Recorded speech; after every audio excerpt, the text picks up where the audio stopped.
Good evening, ladies and gentlemen. We are here live again from Shri Kachileva Patel Samaj. This is match number 14 and it is toss number 14. So we welcome you once again to Shri Kachileva Patel Samaj, LAXMANBHAI Construction Premier League Season 2, organized by Shri Kachileva Patel Samaj Youth League. Get ready for thrilling cricket, unmatched sportsmanship and vibrant community spirit. We'd like to thank all our sponsors, to begin with our title sponsor, LAXMANBHAI Construction Limited, live streaming media partners, EPCO Quarries Limited, Gulf Timber and Hardware Limited, silver sponsors, South Sea Oaks Farms, Epic Steel and Youth League it is. So Neeraj of HARIOM Titans have won the toss. What would you like to do? We like to bowl first. So this wickets has been slightly behaving different in the previous game. Is that the reason that you decided to bowl first? Not really, but we like to chase for chase. So it's also because you chased the previous game very comfortably in 14.3 overs. So is there any changes in the squad or is it the same squad? Yeah, there are 3 changes in the squad. So we have Shem coming in and Peter and Narendra. Fantastic. So good luck to you. Manish, the toss didn't go your way, but what would have been your decision should you have won the toss? We had a toss. We had win the toss, so I chose bowling first. So you wanted to bowl first. Any specific reason? No. So is there any change? Because we also had a very tight game. You won by 2 runs, but I'm sure the team's morale is very high. Yeah, I will change only one player. Today, Dominic in and out Rajesh Taria. Okay, so Dominic is in place of Raju Sutaria. So that's it. The news from the center is HARIOM Titans have won the toss and they have decided to bowl first.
7, 6, 5, 4, 3, 2, 1.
Good evening, ladies and gentlemen.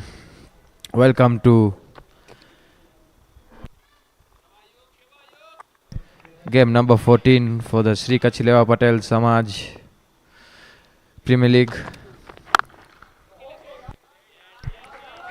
We have the game held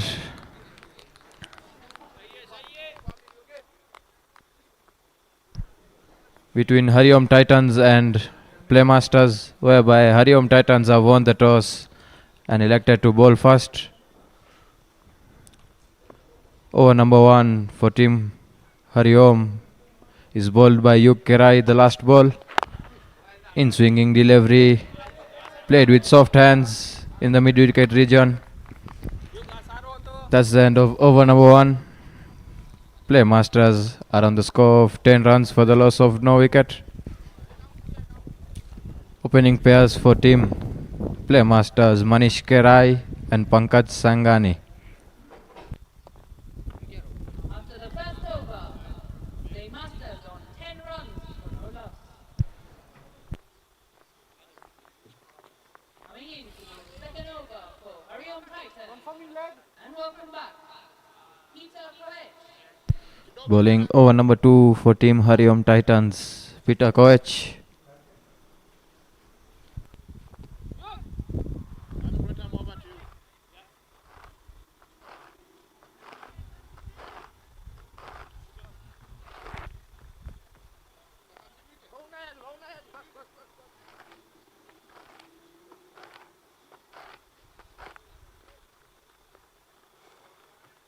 Confirming? That's done.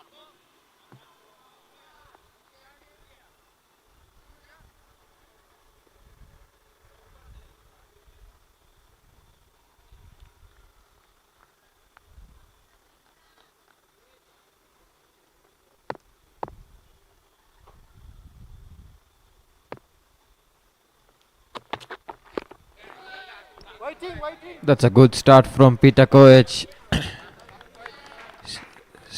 Right up starts with a good bouncer there to Pankaj Sangani. A in-swinging bouncer. Couldn't played by Pankaj Sangani.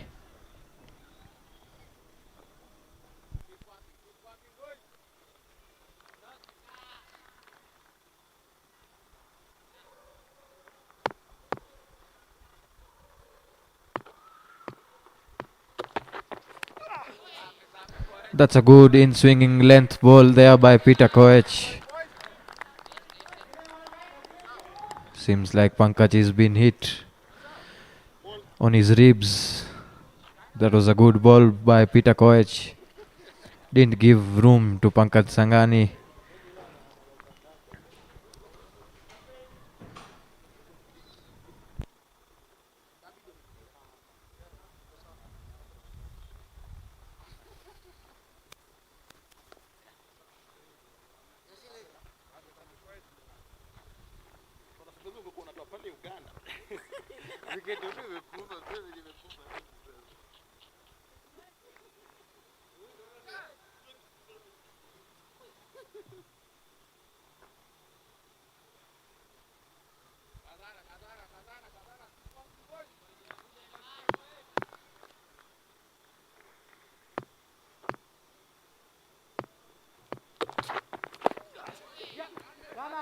Another in-swinging delivery by Peter Koech. Pankaj still not playing.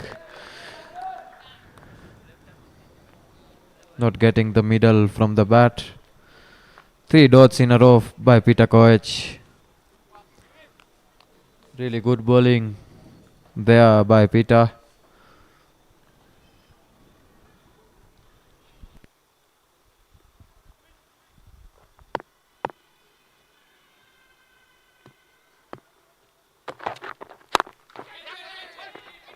That's in there. And a good catch by Peter. 3 dots. Pankaj under pressure. Trying to hit it over mid-on. Finds up. Getting caught by Peter himself. First wicket is missing. Pankaj Sangani.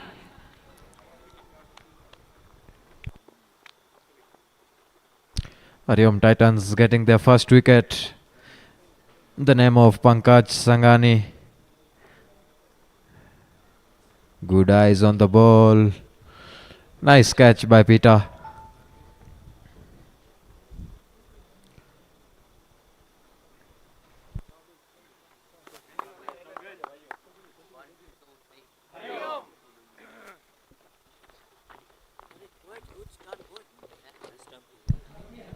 Replacing Pankaj Sangani, Subham Chugg.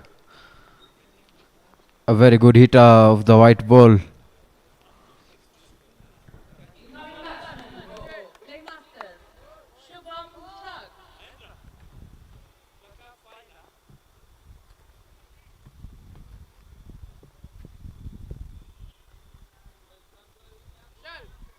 Extend these arms. Middle. Center. Off stump. Off. Thank you. Smalls left. 3. 3. Number 30. 2 balls.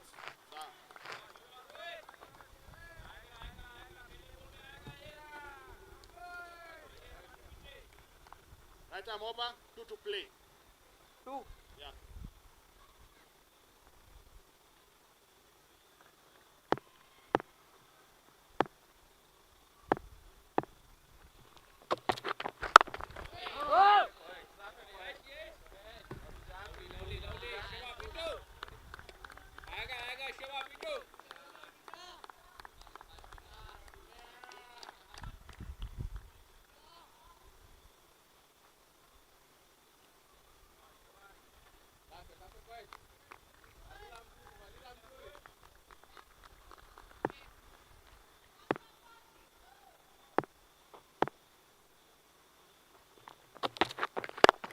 Wait it.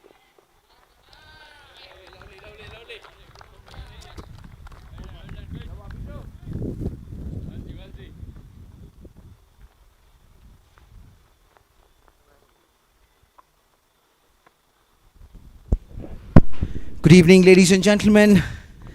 We had a bit of a delayed start from our end. Apologies for the same. We are here for match number 14, in fact, between the Playmasters and the HARIOM Titans. Earlier today, the Playmasters captain winning the toss and deciding to bowl first. Sorry, the HARIOM Titans, in fact. So HARIOM Titans winning the toss and deciding to field first.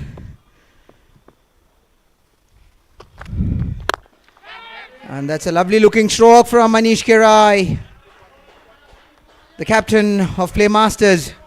The Playmasters would be expecting him to play a big knock today for them to be emerging victorious in this game. It's a very crucial encounter for both the teams. HARIOM Titans fairly better placed than the Playmasters at this point in time. But the Playmasters would be expecting the captain Manish Kerai to get a move on from here. So far this has been a steady start from the Playmasters, not allowing. There's an appeal here. There was a big heave towards the mid wicket. He wanted to deposit that ball into the river. It was a wild swing. And it is this cool end from where Kerai, young lad, very promising youngster. He's bowling today. Much would be expected from him.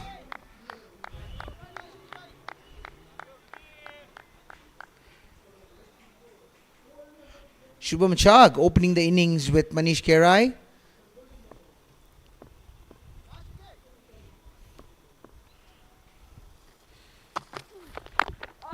There's a big heave again, but not able to connect. Manish would be not very happy with himself because that seemed to be a length ball. Something that Manish would have loved to have. And he got exactly what he wanted, but unfortunately not able to capitalize this time.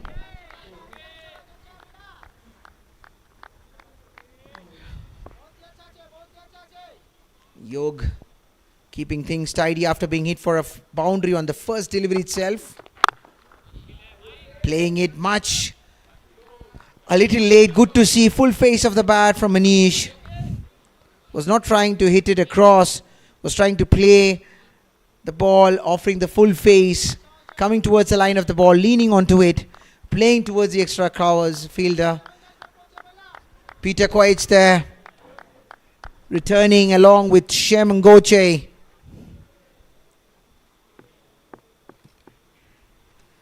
So HARIOM Titans steps down the track.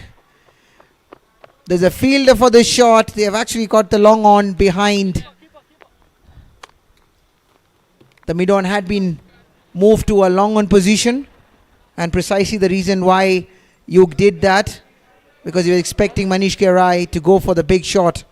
And this is exactly what he did. But there was a fielder already placed there, which will allow Manish to take only a single. So this time, Yug will be coming to ball his first delivery to Shubham. In fact, the last delivery of the third over.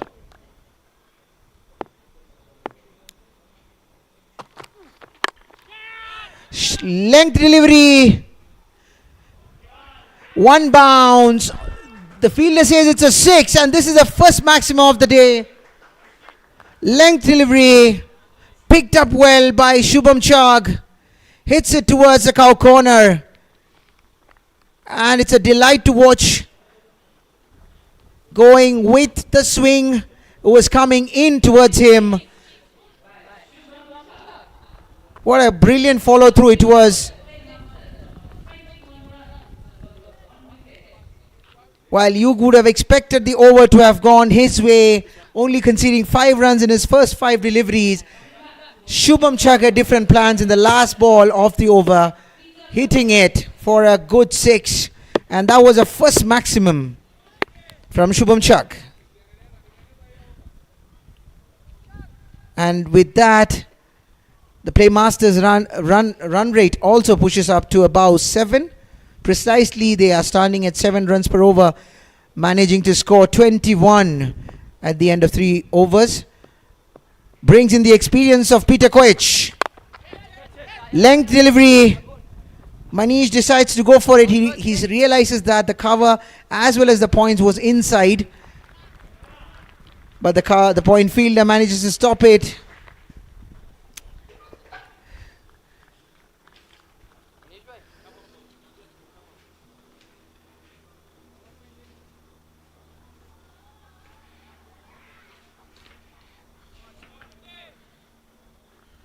Satish Irani, the fielder there,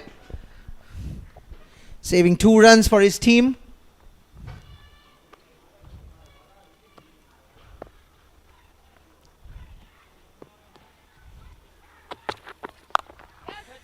Another length delivery, one-handed hit towards the square leg, and that's 4 runs, yet another boundary. The ball rushed him a bit inside, but Manish going through with the shot. Puts the bat on the line, and because of the speed of Peter Koech and also the bat speed, the ball went almost to yet another maximum, just falling short and resulting in a 1 bounce 4. This is a good boundary. Good start of the over from Manish Kera. He looks dangerous. He wants to attack. Length delivery again, and he punishes it. This time pierced through the covers and the extra cover fielder.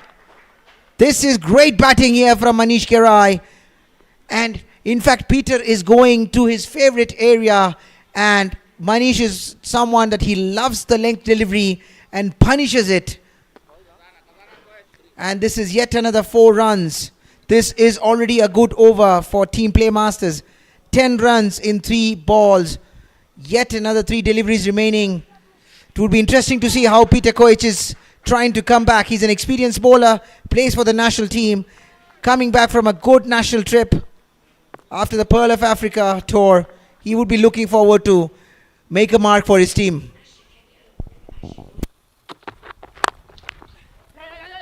Hit straight. There's a deflection of 2 fielders, but the batsman will still manage to get a single here.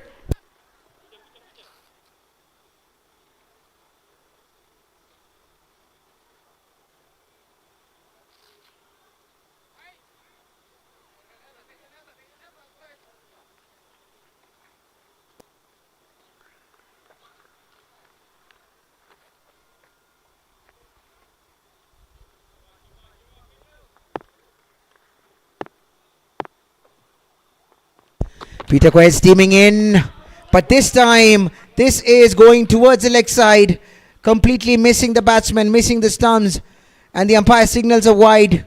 Welcome runs for the Playmasters.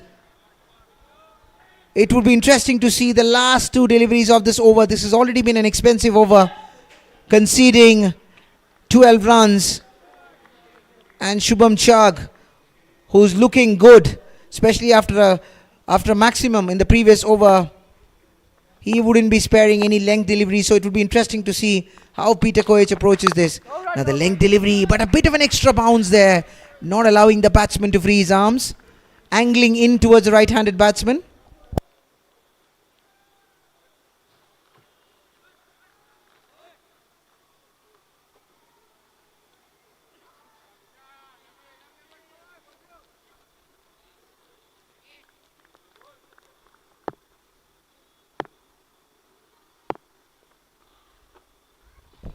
Peter Koech steaming in, length delivery again, but this time glided off, guides it, but before the fielder could collect it, gets yet another run. That was a good over for the Playmasters. And at the end of 4 overs, the score moves to 34 runs for the loss of 1 wicket.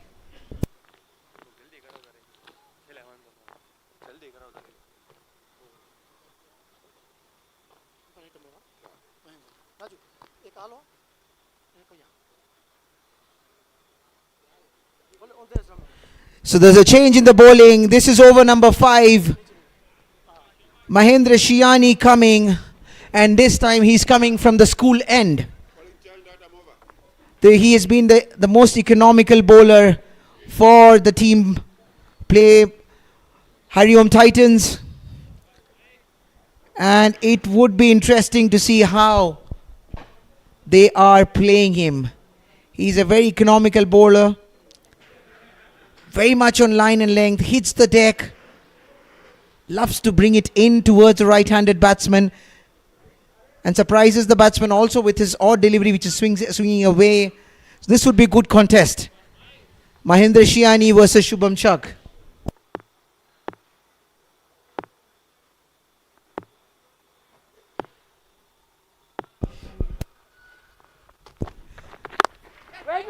Tries to hit it, length delivery, but hurrying him a bit. This has been the story from school, and most of the times bowlers, especially the ones who are hitting the deck and wanting to bring it in, likes to come from that end because the wicket offers always a support with a little bit of an extra bounce, not allowing the batsman to play through the shot sometimes. And he's someone who's been really utilizing the conditions. He steams in for his second delivery. This time comes to the batsman's arc, swinging in. It would be interesting to see the replay, but this time he decides to go above the the mid-on fielder. Bit of shape outside, but still picked up well by Shubham Chak. The bottom hand comes into play there. Hits it past the mid-on fielder, and the moment it had gone past the mid-on fielder, it was 4 runs written all over it.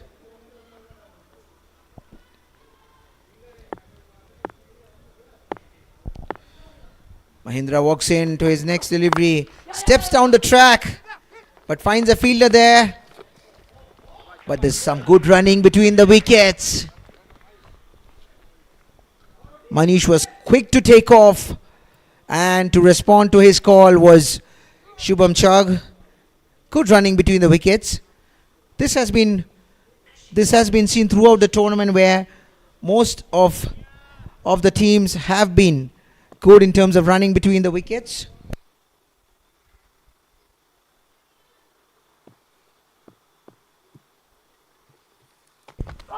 Mahendra comes in, and this time to Manish Kirai. Big heave towards his leg side.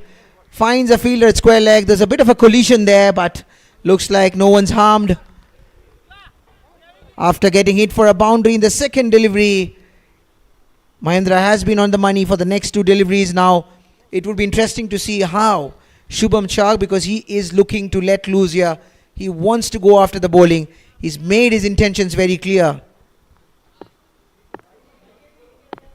This is the 5th delivery of the 5th over. And exactly, he expresses his interest and he goes after it.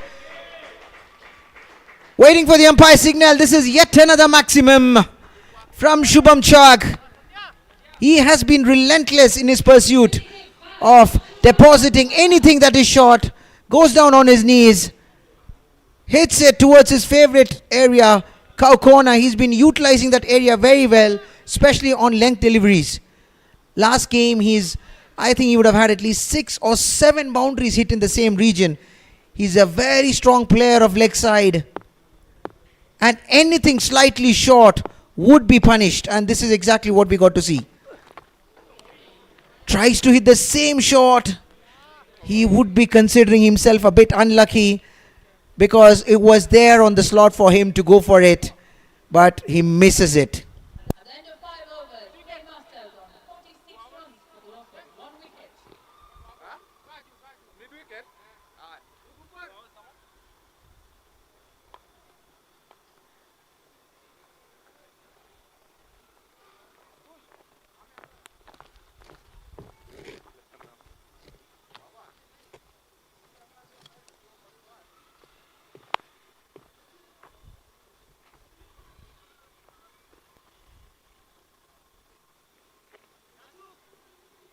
And your bowling coming left arm wrong to you.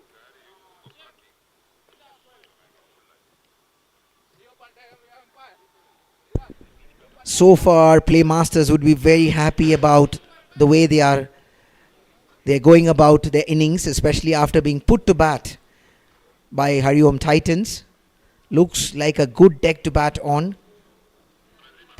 We haven't seen much happening with the ball, but it would be interesting to see here. There's a spinner coming, Samar Gajar, left arm spinner,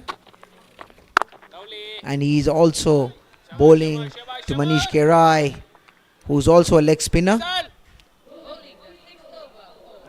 This is the last over of power play, so the Playmasters batsman would be looking to capitalize. Good shot there, hitting between the point fielder and the covers. Finds the gap easily, pierces it between them, and it had 4 runs written all over it. The moment it left his bat, frees his arms, sees some width, and the ball was turning away, so didn't even shy away from throwing his bat at it, and that was 4 runs. Manish has been looking good in this game. After a couple of poor outings, he has been looking good, and this is what my fellow commentator Vishal was also opinionating in the previous game, that if Manish stays in there for easily 8 to 10 overs, he would definitely give a big score to his team.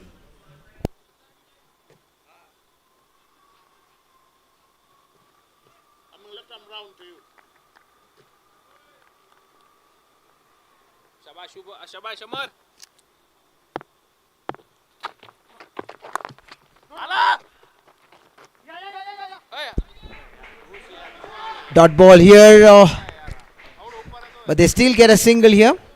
This is good cricket from Manish and Shubham. They are making sure that the score is sticking. Even if they are not getting a boundary, they're still going for those singles, which is very good here. This is good piece of cricket. There's a change in angle from Samar Gajar. He realizes that Manish was targeting the point and the cover region, so he decides to come round the stumps to get that angle away from the righty batsman, or maybe to even cramp him for room. Changes it for Shubham Chag. This is good bowling. Immediately he realizes Shubham Chag has come to bat. He changes his end, not allowing the batsman to read him well. This is good bowling, and this brings us to the end of the power play. Playmasters are on 53 runs for the loss of 1 wicket. Good start from Playmasters so far. Brings in the experienced bowler, former captain of the Kenya team, very experienced cricketer, Shem Ngoche.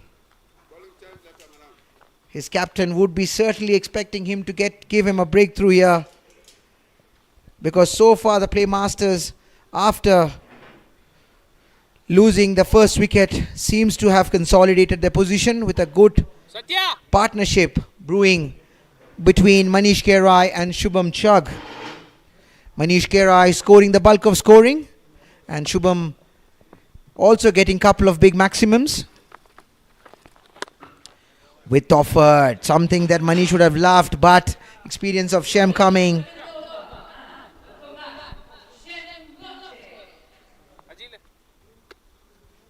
That was a warm-up delivery for Shem.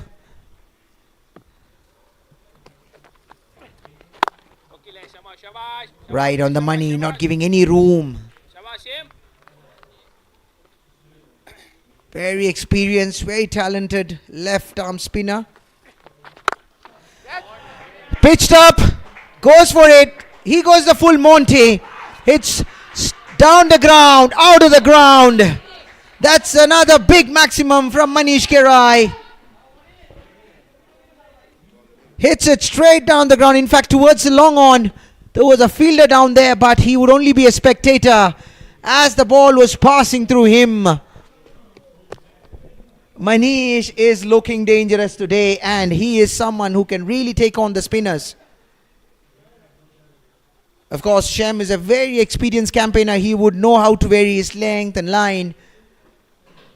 But It would be interesting to see how the wicket behaves. Does he get that extra bit of support from the wicket? Because we've seen in some of the previous games, the wicket is very flat, allowing the batsmen to go through their shots, come to the line, hit through the line, not doubting themselves, and the batsmen have been completely backing themselves, going for their shots. They're not shying away from playing their shots because they realize that the wicket gets even better with the second innings.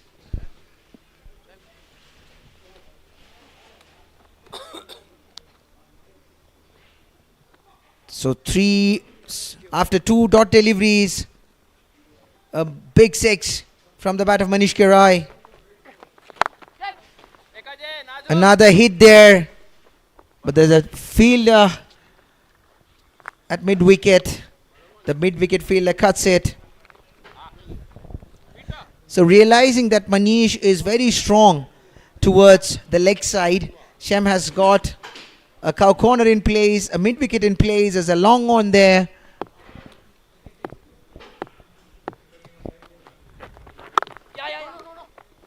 Tries to go for a quick single. There's a bit of a misfielding. Very unusual from Shubham. He's a great fielder there. But I think he wanted to attack the stumps, just missed. This is also good cricket from the batsman, always trying to get those extra single, putting pressure on the fielders. Wow, that's a good delivery from Shem. Shaping away from the right-handed batsman. It is that delivery that cuts you in the mid-air, not making you so indecisive that as a batsman you're confused whether to go in the front or play in the back foot. And that was a gem of a delivery from Shem. Brings us to the end of 7th over. Score is 61, with Manish looking good from scoring 40 from 25, followed by 20 runs of Shubham from 13 deliveries. Unfortunately, Pankaj missed out. The only wicket for the Playmasters, courtesy Peter Koech. Samar Gajjar, after a successful over, coming back for the second over for HARIOM Titans.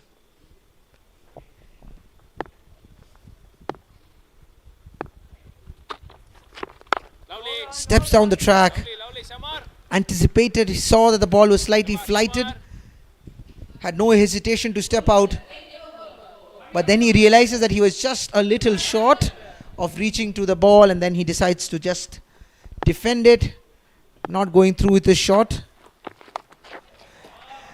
This is a reverse sweep. The first reverse sweep comes into play. This is the first reverse sweep from the bat of Shubham Chak. He is known to play the reverse sweep, the scoop shot. He has a lot of cheeky shots in his armour. And if you see that man who is on the point, Shubham Patel, he also treated the entire fans in his great valiant knock in the previous game. He also hit at least 3 sixes on reverse sweep. So both of them playing this game against each other. Followed up by a good delivery from Samar Gajjar. A dot, a boundary and a dot. Catches the call and he takes it. Caught and bowled Samar Gajjar. This is good comeback from Samar. Breaks the partnership. Gets the much needed wicket for his captain. Because this partnership was blooming very, very well. After losing Pankaj, who didn't trouble the score as much. This is almost more than 60 runs partnership.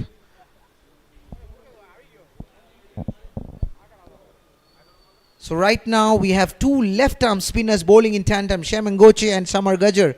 Interesting to see if the captain of Playmasters would decide to bring in a left-handed batsman, because we've got 2 left-arm spinners bowling in tandem on either ends.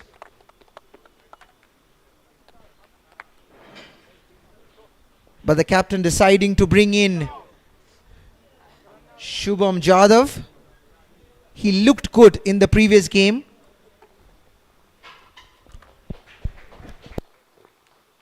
Incoming batsman for Playmasters, Shubham Jadhav.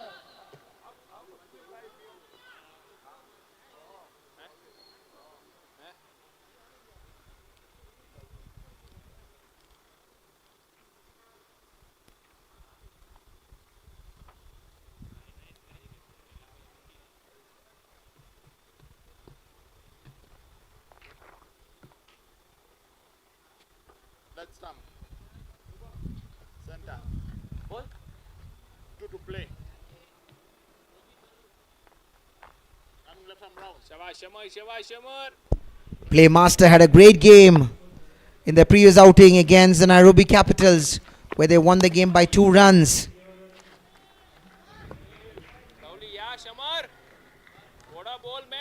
Shubham Jadhav played a great knock. He's coming from a good outing. He scored 44 runs from just 19 deliveries in that game, hitting 3 fours and 4 maximums. He sees an opportunity to sweep it, realizes the ball was pitched down leg, tries to guide it, but finds the fielder at fine leg, Shemangoche, and that was a good over from Samar Gajjar. And at the end of 8 overs, score moves to 65 runs for the loss of 2 wickets.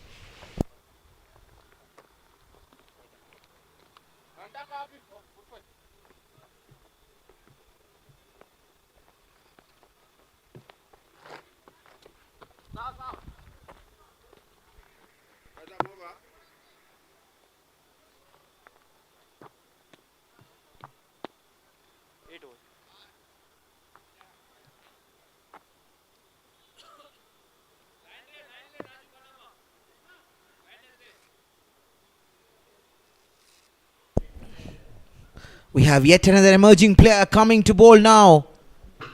From the school end, it's Kush Vekaria. There's an appeal, but ball going down leg. Very unique action, Kush Vekaria.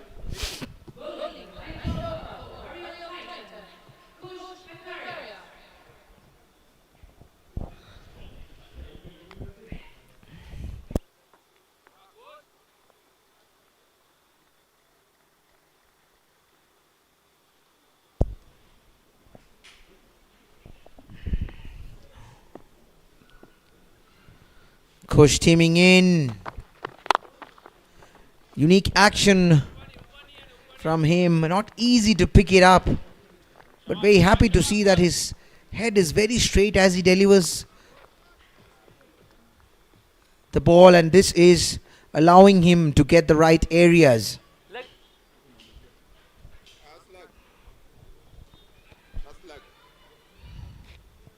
Center.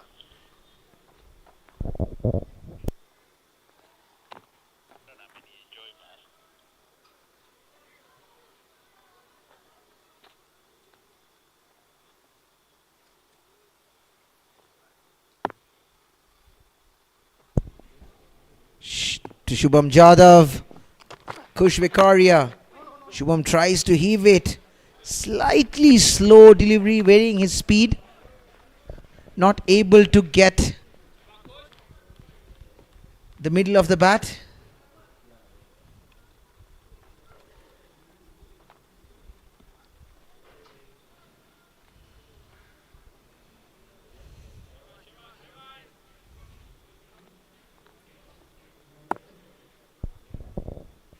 Kush Vekaria steaming in again.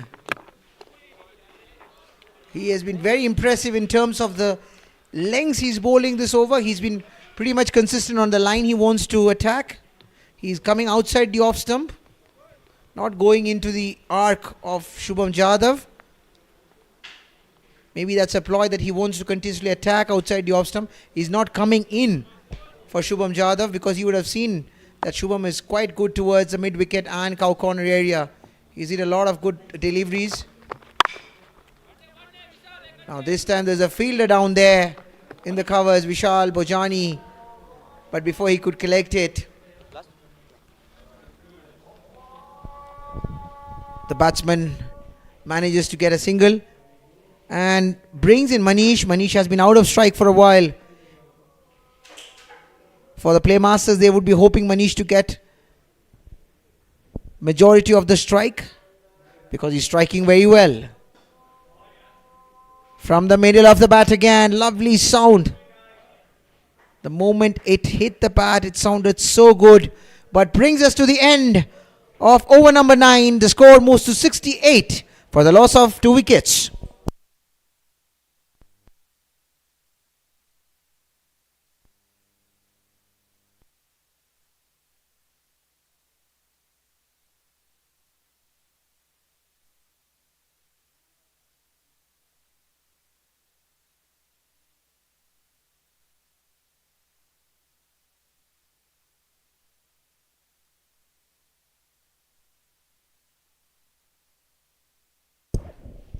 We are on to the last over before the strategic timeout.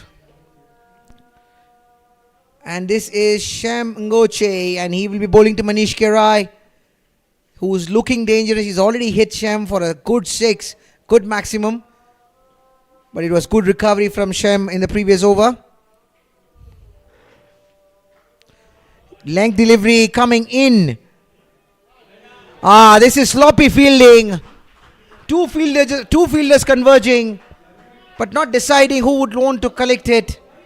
But the ball sails between the two of them, past the boundary rope for 4 runs. And the bowler pretty upset with the fielding approach there. And that brings us to 72. He's using the arm ball towards Manish Kerai, pushing it in. Another one, pushing it in. So this has been a barrage of arm balls towards Manish Kerai from Shem Ngoche. Yet another one, angling it in. He goes to the same area, but this time Vishal picks it comfortably at the cow corner. But the batsman still steals a single. Brings Shubham back on strike. This is the first time that Shubham is facing Shem in this game. This would be a good contest. Both of them used to play together for Stray Lions in the NPCA Cricket League. Makes room, hits it between the point and the covers. There's a protection in the deep, but before he could make it, the ball sails past to the boundary. He already created room for himself. Looks like he was already predetermined, anticipating the delivery to be on the stumps, and he wanted it to hit between those fielders, and he found the right area and gets rewarded with a boundary. 2 more deliveries in this over. Comes towards the stump, towards his pads. That's good running between the wickets. 2 runs. Umpire Paul Anjere signals to third umpire. There's a review for a run out here. Doubtful.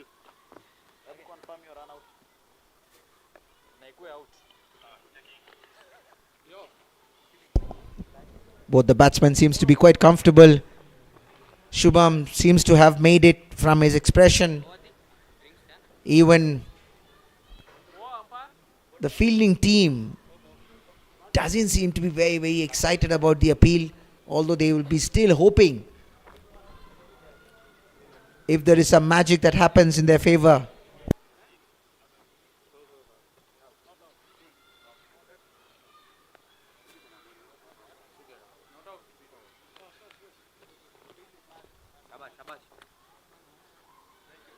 Decision pending from the umpires. And yes, the umpire giving it not out as expected. But this is some good cricket, good running between the wickets. Wow, Manish seems to have been lucky here, because he's grounded it at the very last moment. Shubham tries to hit it over. Looks like he wanted to hit the inside out shot. Not able to connect it. And that brings us to the first strategic timeout of the day.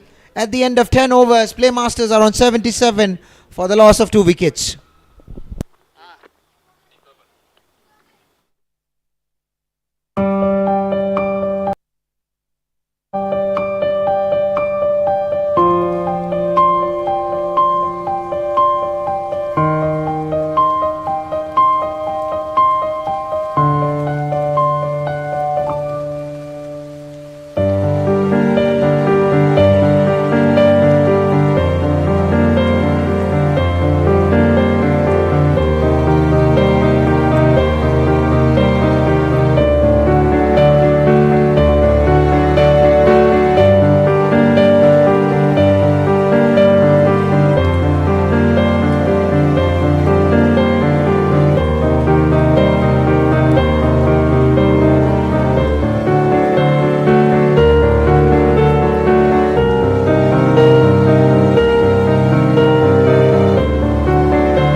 So we are back after the strategic timeout.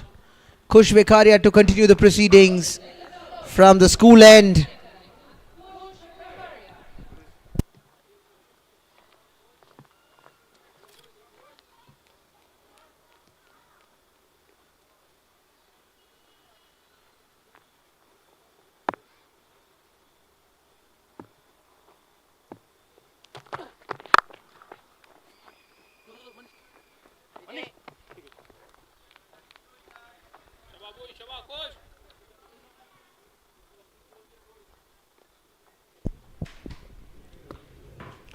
Brings Manish back on strike. He has been looking good today, already at 48 from 32 deliveries. His team would be expecting him to score a 50, complete his 50 in this over. Good shot there from Manish. What a shot, and that brings up his 50. 50 runs from the bat of Manish Kerai. Teammates acknowledging, and Manish acknowledging the clap of his teammates.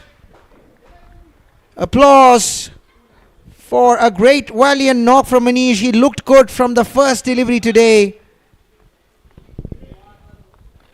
He has been right on the money, and he has made sure that his team's total looks good, and he's now set to continue again. Hits it straight past the bowler Kush Vekaria. Yet another boundary, hits it straight down the ground. The fielders converging, but they could not stop it. It was hit hard by Manish Kerai. That's the second boundary in this over after the strategic timeout.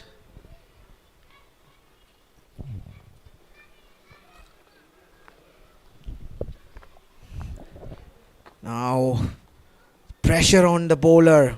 Young shoulder, young head. But he's a very, very good bowler, so he would be expected to come back. Manish wanted to heave it towards the mid-wicket, but couldn't connect well. Finds the fielder, still gets a run. So far, this has been a good over again for Playmasters. Already 11 runs scored from 5 deliveries with 1 ball to go. Shubham Jadhav was looking to attack Kush Vekaria in the previous over, but Kush seems to be having the last laugh so far. Now this time he realizes that Kush has been constantly attacking him outside the off stump, so decides to shuffle, come outside the off stump, tries to heave it towards the leg side, unable to connect it well, and gets only a single. But the over still costed them 12 runs and seems to be good for the Playmasters, who are on 91 for the loss of 2 wickets at the end of 11 overs.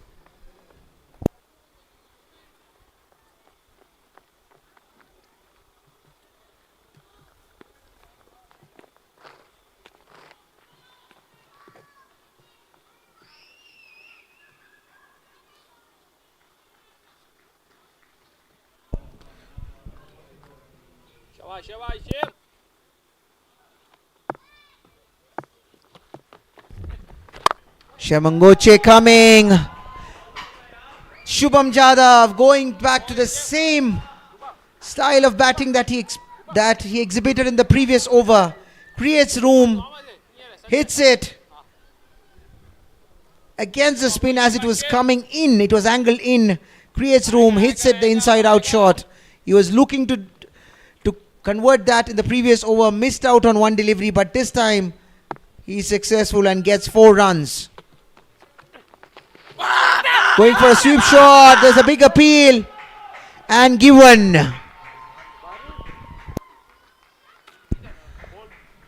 That's a good wicket for the HARIOM Titans.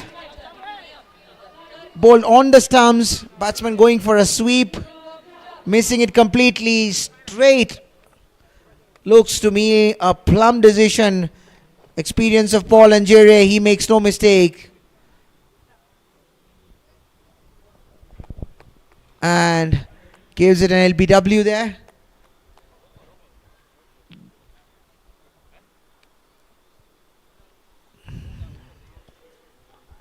The fielders are watching to see who is the next batsman who would be walking in.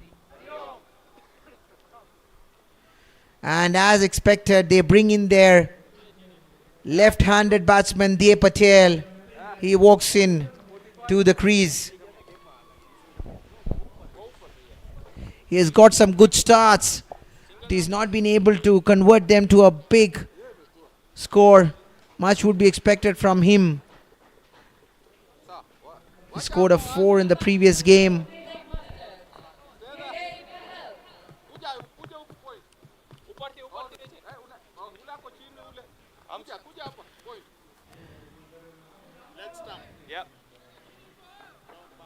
He missed out on the past 2 occasions against Mahadev Strikers and the Nairobi Capitals.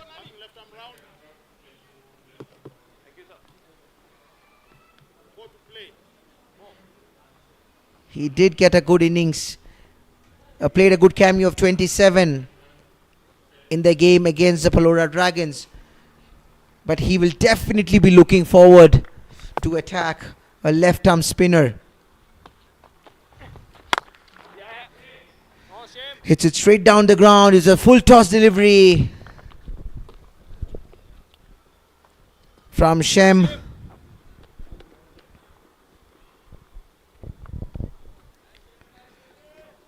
So far, this has been a good over from Shem. He broke the partnership which was brewing between Manish Kerai and Shubham Jadhav.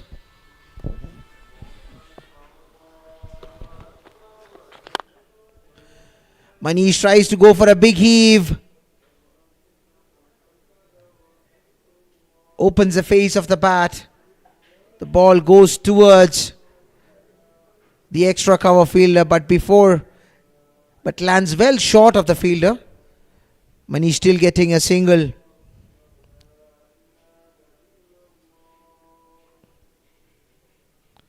Making a slight adjustment in the field. Shem is suspecting that the batsman might go after him for a sweep shot.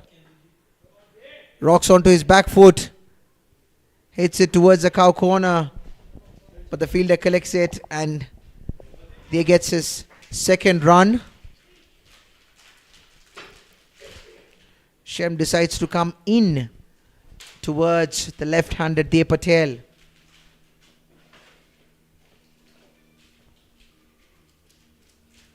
Now tosses it up. Ball going towards the leg side. Manish hits it straight toward the long on fielder. Gets yet another single. Score moves to 99 at the end of 12 overs.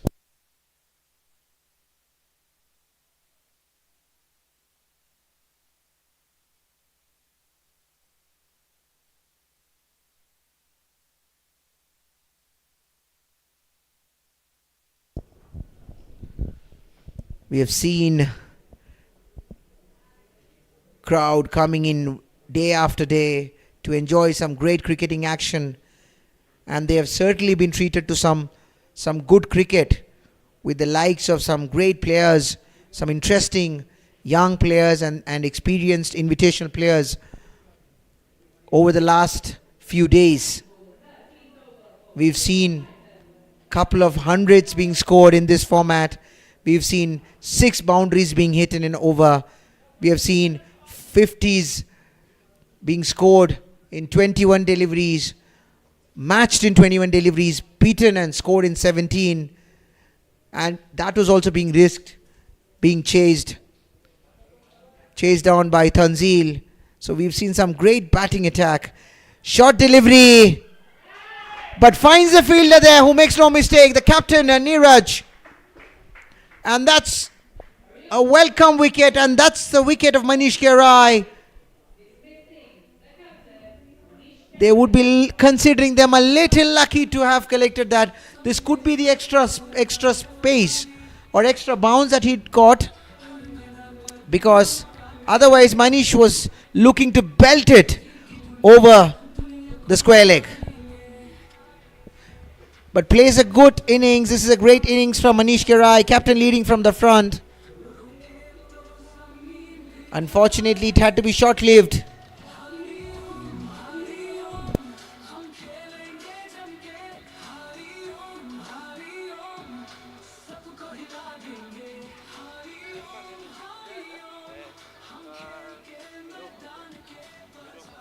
Manish quite disappointed with himself because he would have expected that to hit it past the fielder.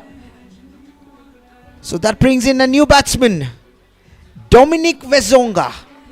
First outing for him in this tournament. His team deciding to bring him on in place of Rajiv Sutaria. Very experienced campaigner, has been in the domestic circuit for quite some time. Very handy batsman and also a good medium pacer. Plays for the Gymkhana team in the Nairobi Provisional Cricket Tournament.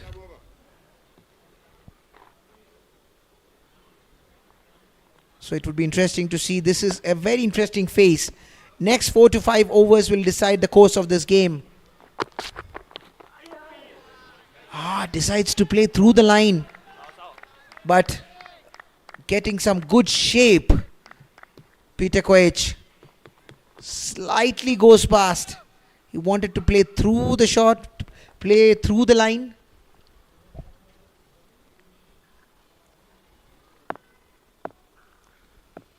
He will have to do a bit of adjustment for a new batsman to come in. It would not be easy for him to play through the line.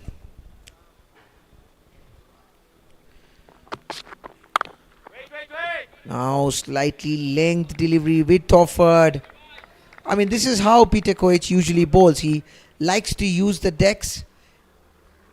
He runs in, steams in, uses his shoulder, hits the deck. And if he gets a bouncy track, a seaming track, he can be a very dangerous campaigner.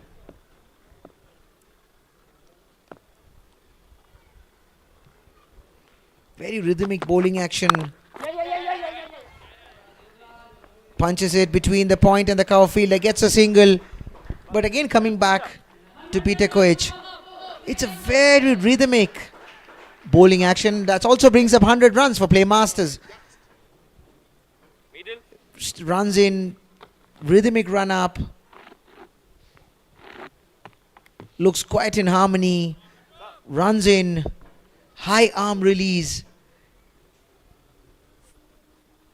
Overall, it's a very good bowling action to see for any young bowler who wants to pursue fast bowling.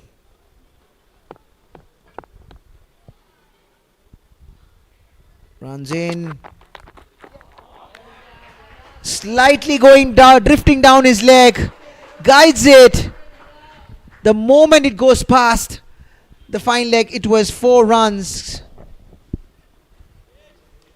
Guides it down the leg. And it was 4 runs written all over it. First boundary from Dev Patel.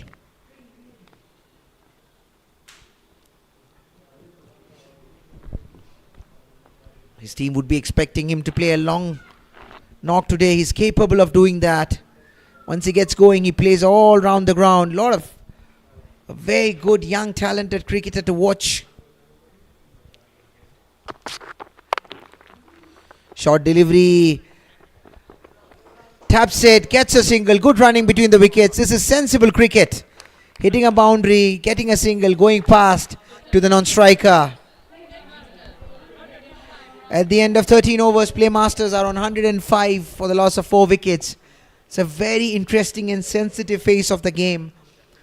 If Playmasters are wanting to score big, they know they will have to have this partnership going in at least for the next 3 to 4 overs.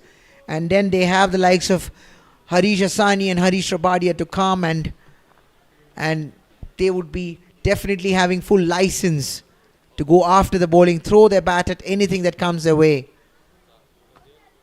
But it would be for this partnership to set the tone for that to happen in the latter part of the game.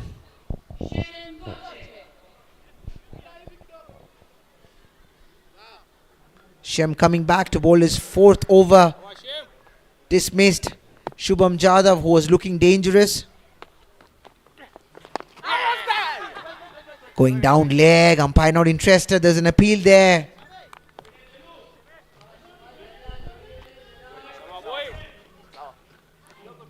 Clearly pitching down leg.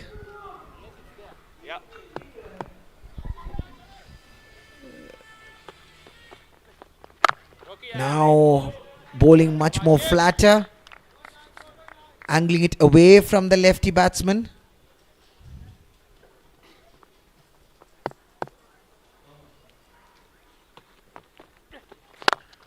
This time coming in. 3 dot balls. It would be now, this might just play in the mind of Dev Patel. He might look to cut loose this ball. Trying to go for it again, missing leg, but there's a quick single from Domi. There's a valiant throw there. Wayward throw. Gets 2 runs. Umpire signals leg by. It's very difficult for Shemangoche to get an LBW, especially with the line that he's right now bowling. For the Playmasters, they would be hoping to get at least a boundary, if not 2, in this over, because so far this has been a great over from Shem for the HARIOM Titans. Stepping down the track, hitting it straight.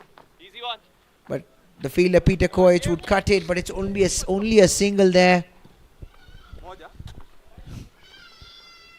I think they still have 6 overs to go. So far they're looking poised.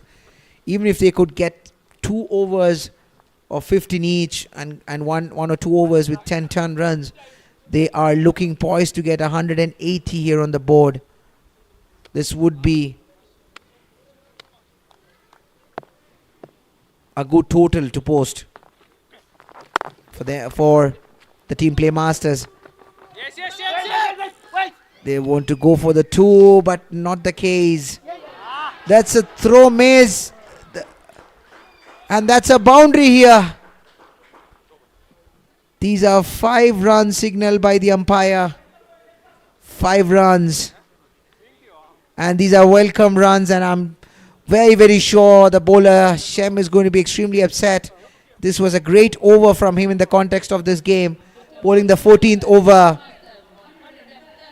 But they still managed to get about 8 runs comfortably in this over, courtesy of some overthrows. Earlier overthrow costed them an extra run, but this one went all the way to the boundary, giving away 5 additional runs.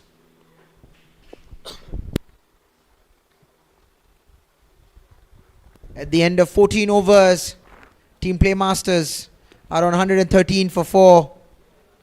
Pick of the bowlers so far has been Peter Koech, giving only 19 runs, bowling 3 overs and getting 2 wickets.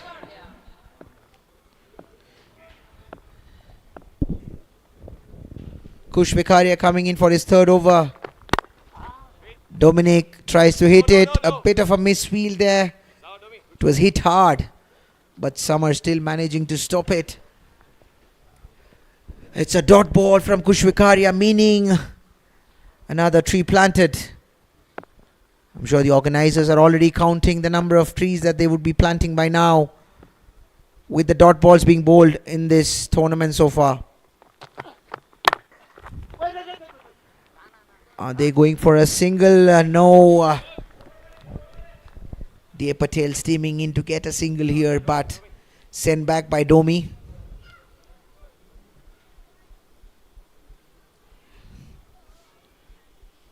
Two dot balls again. 15th over running. It would be interesting to see how Domi plays the next. He tries for a big heave towards long on, but finds the fielder, but still gets off the strike and brings in Dev Patel on strike. I have a feeling that Dev might just decide to cut loose this over. He's been trying to create room and hit, especially with Kush going away from the left-handers. they might want to target the cover region. This time it's coming in and kept low.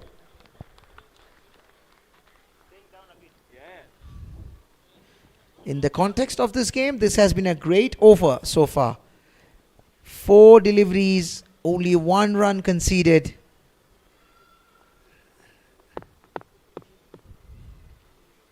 He's bowling the 15th over when batsmen are really looking to attack.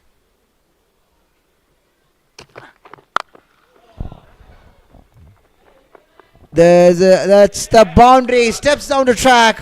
Full toss delivery. Hits it towards fine leg region. But before the fielder could get onto it, it sails past the boundary for 1 bounce. In fact, 2 bounces to the boundary for 4 runs. Much needed 4 runs for Playmasters.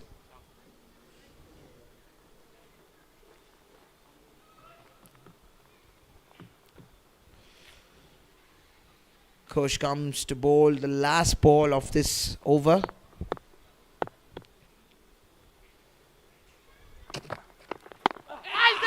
Try a big heave. Umpire Pamba gives it. He was trying to attack towards the cow corner region. Misses it completely. Would be interesting to see the replay here. Shuffles down towards the middle stump.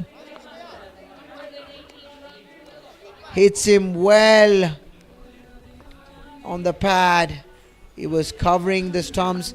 He had shuffled towards his middle stump. And it was straight in the line of stumps. Umpire Pamba, very experienced, making no mistake. Raises the finger.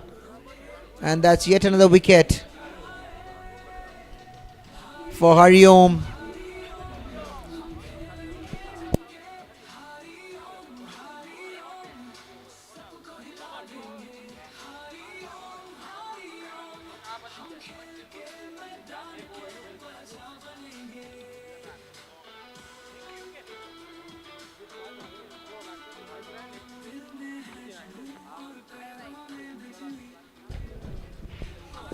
The big hitter, Harish Asani, walks in.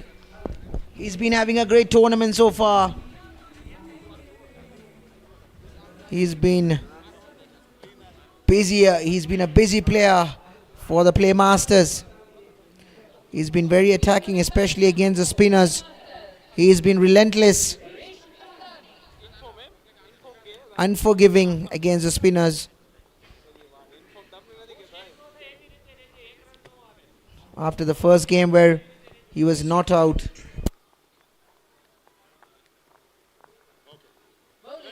He managed to get a good 50 and followed it up with a great cameo. So his team would be hoping that he gets a move on, he gets some good shots past the boundary ropes. In the meanwhile, as the left arm spinner Summer comes back. Domi goes on the back foot, gets a single, gets past to the non-striker, brings Harish on strike.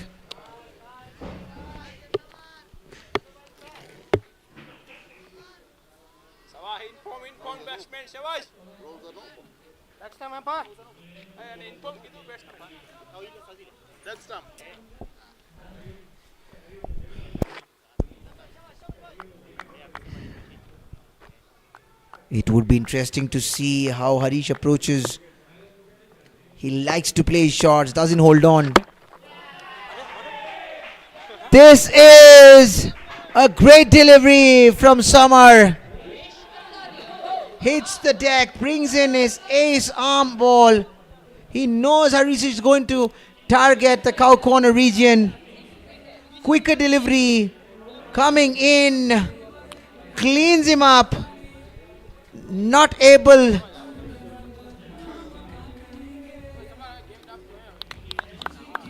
It was too quick for him because this is really some great bowling from Summer. He has realized that he normally steps down the track and tries to heave it towards the cow corner.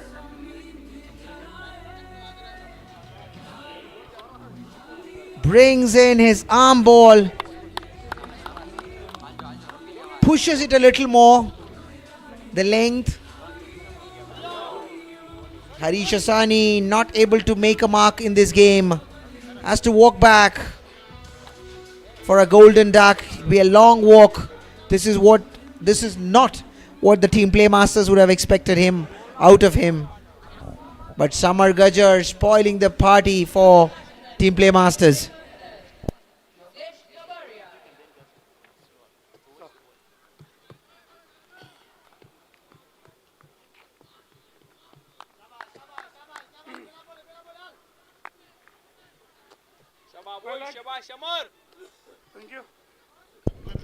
And that's the 6th wicket down for team Playmasters. Now the team would be hoping that they are able to complete the 20 overs. White signal by the umpire. Those are 2 runs. Even if they were to go at run a ball, with almost 28 deliveries pending, they can still get to almost to 150 if they play out these overs. Because the captain Manish Kerai has given them a good base, a good foundation. So all they would need to do is to just continue playing the 20 overs and not losing too many wickets. But if they can even build a partnership between these 2 gentlemen here on the screen, they can still try to consolidate the last overs. There's an appeal here. Umpire gives it towards the third umpire. Third umpire comes into effect. A review here for run out.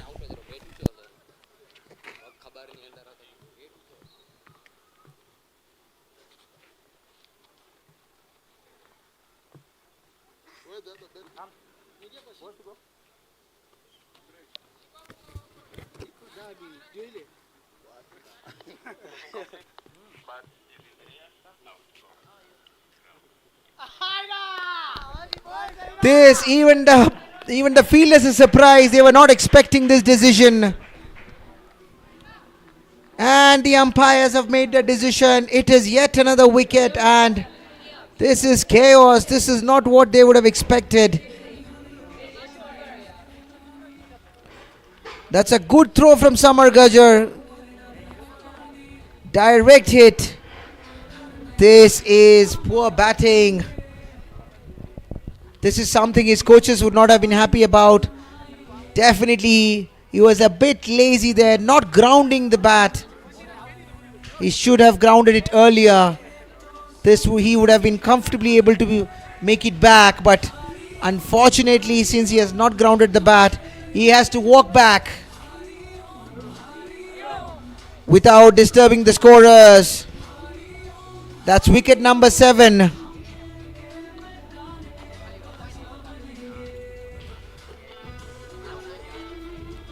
Wicket number 7 gone for Playmasters. Not what they would have expected. After losing Dev Patel in the previous over, they would have not wanted, and already losing Harish Asani on the first delivery of this over. Another run out.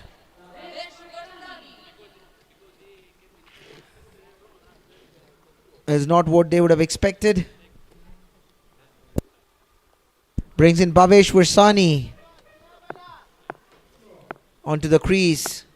He will be joining Dominic Vesonga. Tommy trying to do the right thing, getting those singles there. He knows it's important to keep the score ticking with those singles and doubles. This would still help them in their pursuit, because at this point they should be looking to play out these overs without losing more wickets.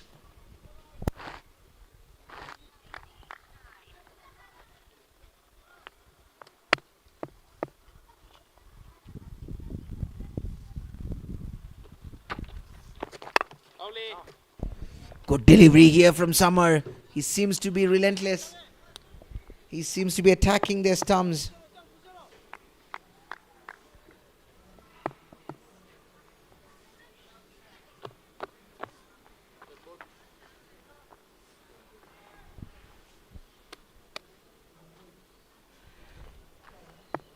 A 119 for 6 after 15.2 overs. A big heave there from Kush Kerai.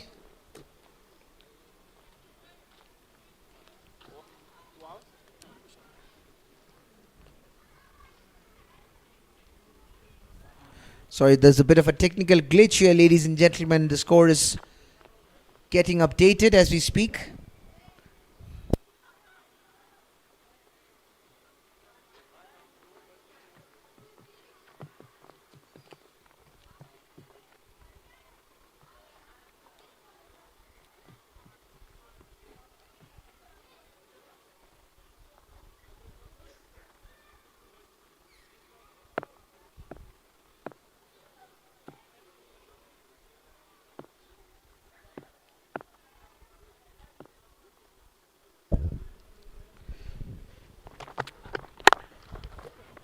That's Kush Kerai coming for his next over. This is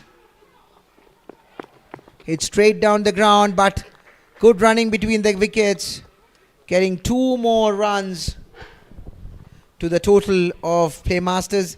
These are important, vital runs for them.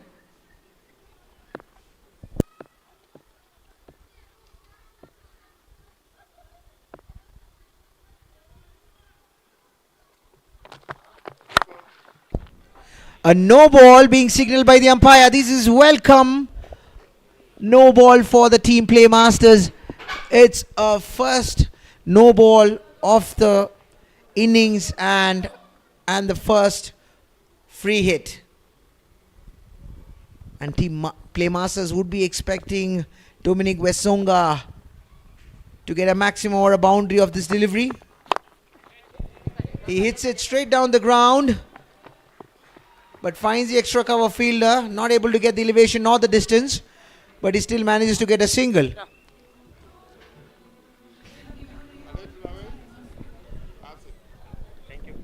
DJ getting excited there. Unfortunately, it's not a fall of the wicket, DJ. It is a free hit.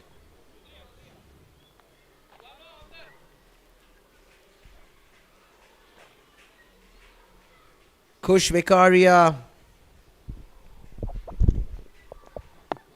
coming for his last over.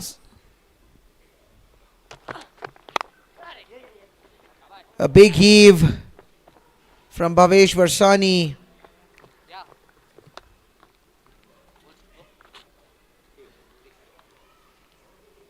Gets past the edge towards the third man. Still gets a single.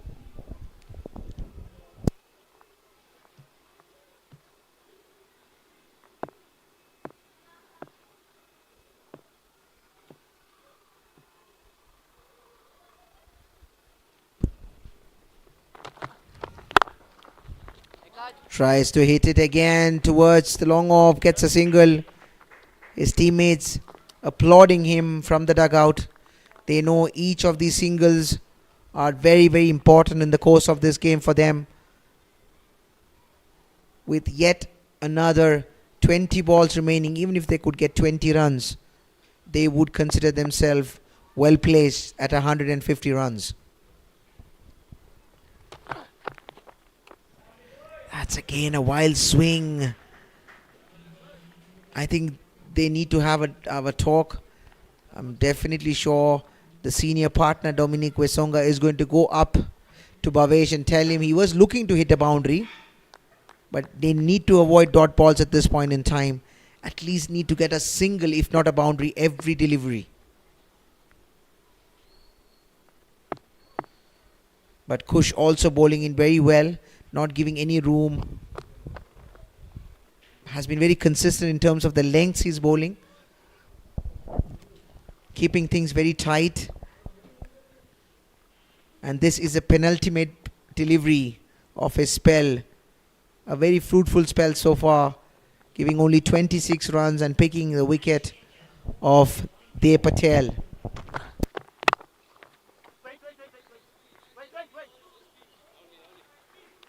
A slight fumble, but no run scored here. At the end of 17 overs, Playmasters are on 128 for the loss of 7 wickets.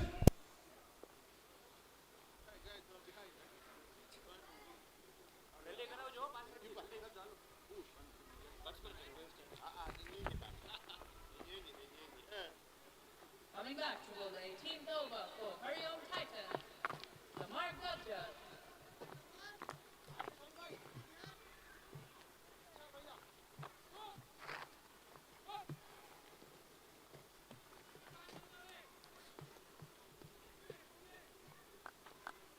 योग अंदर 5 अंदर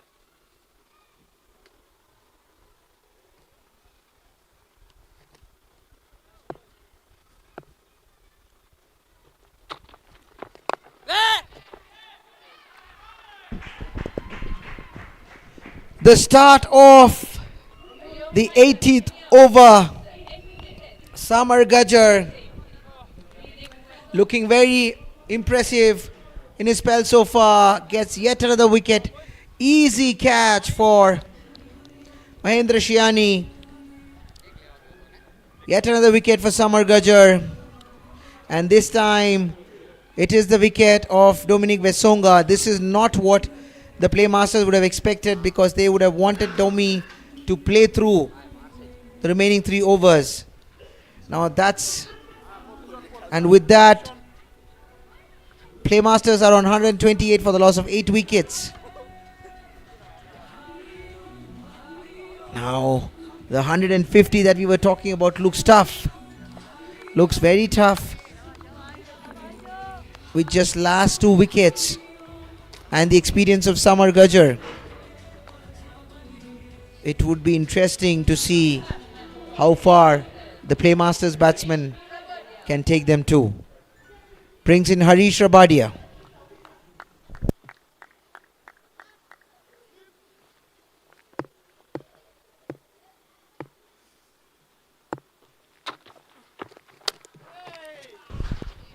That was again a faster, quicker delivery.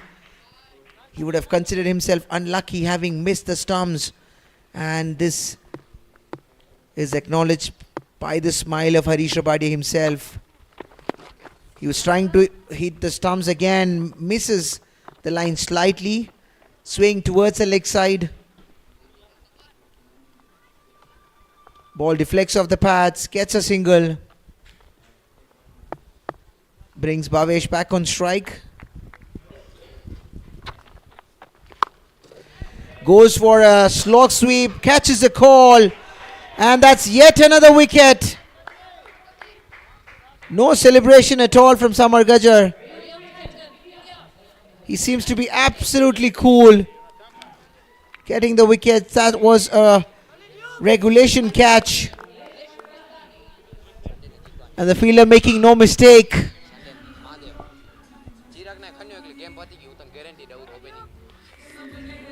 The 9th wicket down for Team Playmasters. They would have hoped, after a great start from the captain Manish Kirai, supported well by Shubham Chugg, and a little cameo from Shubham Jadhav, they seem to have losing wickets in continuous succession, which dented their chances of getting past 150, because at one point they looked well poised to get past 160 even, or even to 170. The batsman has not come in yet. The fielders are appealing to the umpires to look at the time.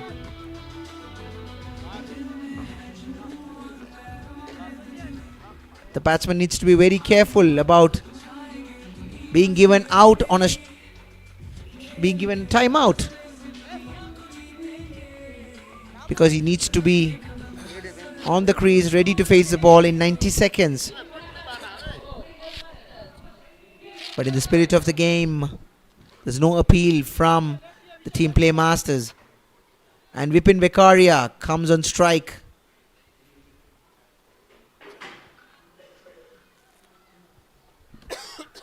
Samar would be hoping to finish the things in this over.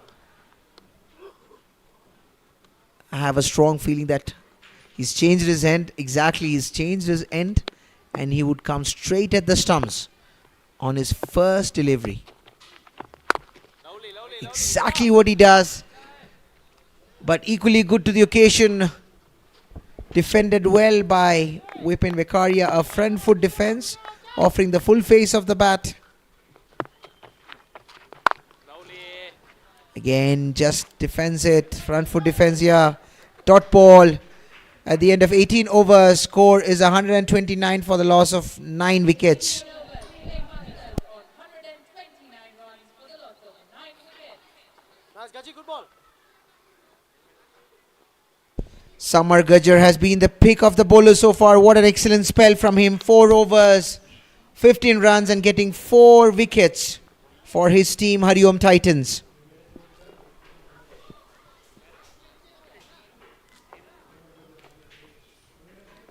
HARIOM Titans have already won 2 out of the 3 games. And if they could win this, they would be definitely moving to position number 2, just behind Mahadev Strikers.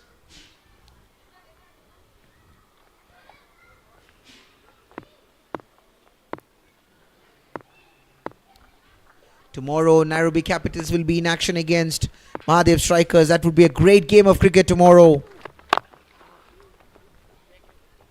Both teams have been very good in terms of displaying some good cricket. Mahadev Strikers winning all their 3 games. Nairobi Capitals missed out on a game against the HARIOM Titans. In fact, Playmasters by just 2 runs, chasing 209 runs. But it would be a great clash tomorrow. Clash of the Titans, I must say. Mahadev Strikers and the Nairobi Capitals. The most impressive team so far in this tournament. Yukerai coming for his 3rd over. Batsman places it towards the mid wicket.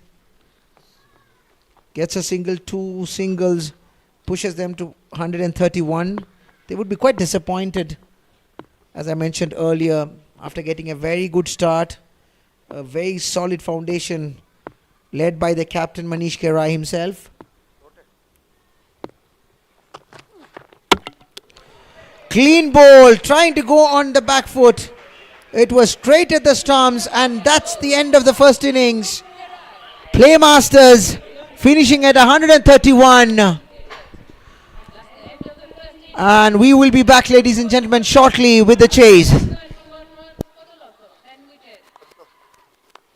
HARIOM Titans require 132 runs to win in 20 overs.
Organized by Shika We were waiting for you looking there. It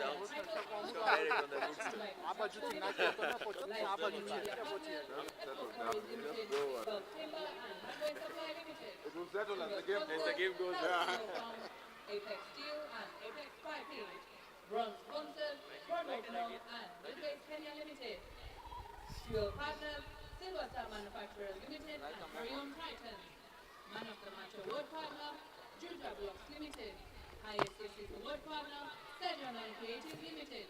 Most Dot Balls Award partners, MK Builders, Kapil Timber, Alpha Aluminium and VDC Auto Parts. Every Dot Ball, SCLPS will be planting a tree. Radio broadcast partner, East FM. Before we begin, can we make some noise for Playmasters? Next one, please. Kidogo kwako. Sana. One more time, Playmasters! Sasa. Can we make some noise for HARIOM Titans? One more time, HARIOM Titans! Adam, over. Let's play!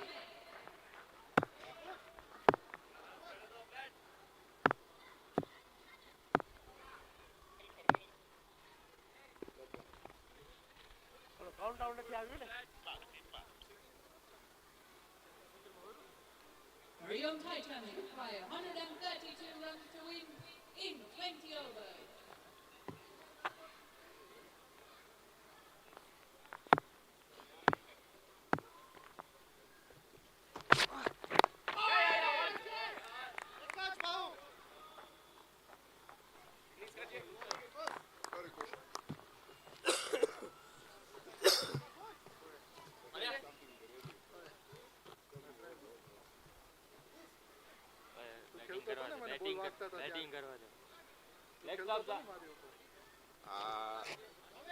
Attach towards you. That's it. Thank you. ना ना क्या वो तो sorry ना तो क्या हुआ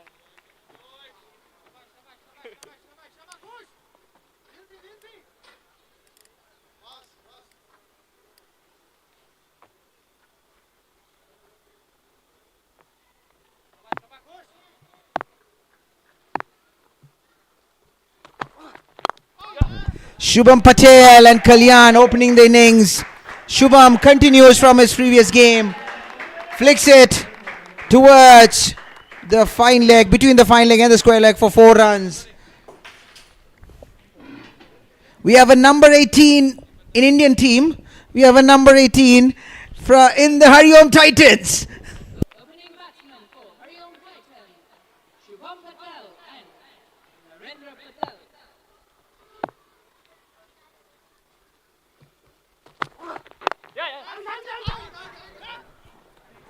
On the pads of Shubham Patel, straight away Narendra Kalyan calling for a single. So good rotation of strikes so far. 6 runs of the first 3 balls, with a welcome boundary for Shubham Patel.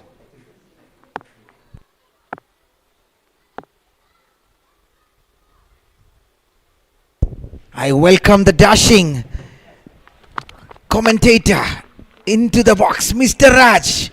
He has been busy, he's been away from the comb box, but the comb box cannot deny him, or we can't be, the crowd cannot be denied of some great action. I've really enjoyed commenting with him. That game, it was Mahadev Strikers versus the Dovu Crushers, and that was a great game.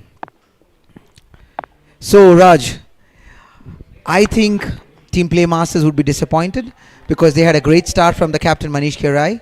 They were looking poised to get 150 runs on the board easily at one point in time, but then a flurry of wickets, I would say courtesy some good bowling from Samar Gajjar, and also some bad shot selection costed them 131 runs.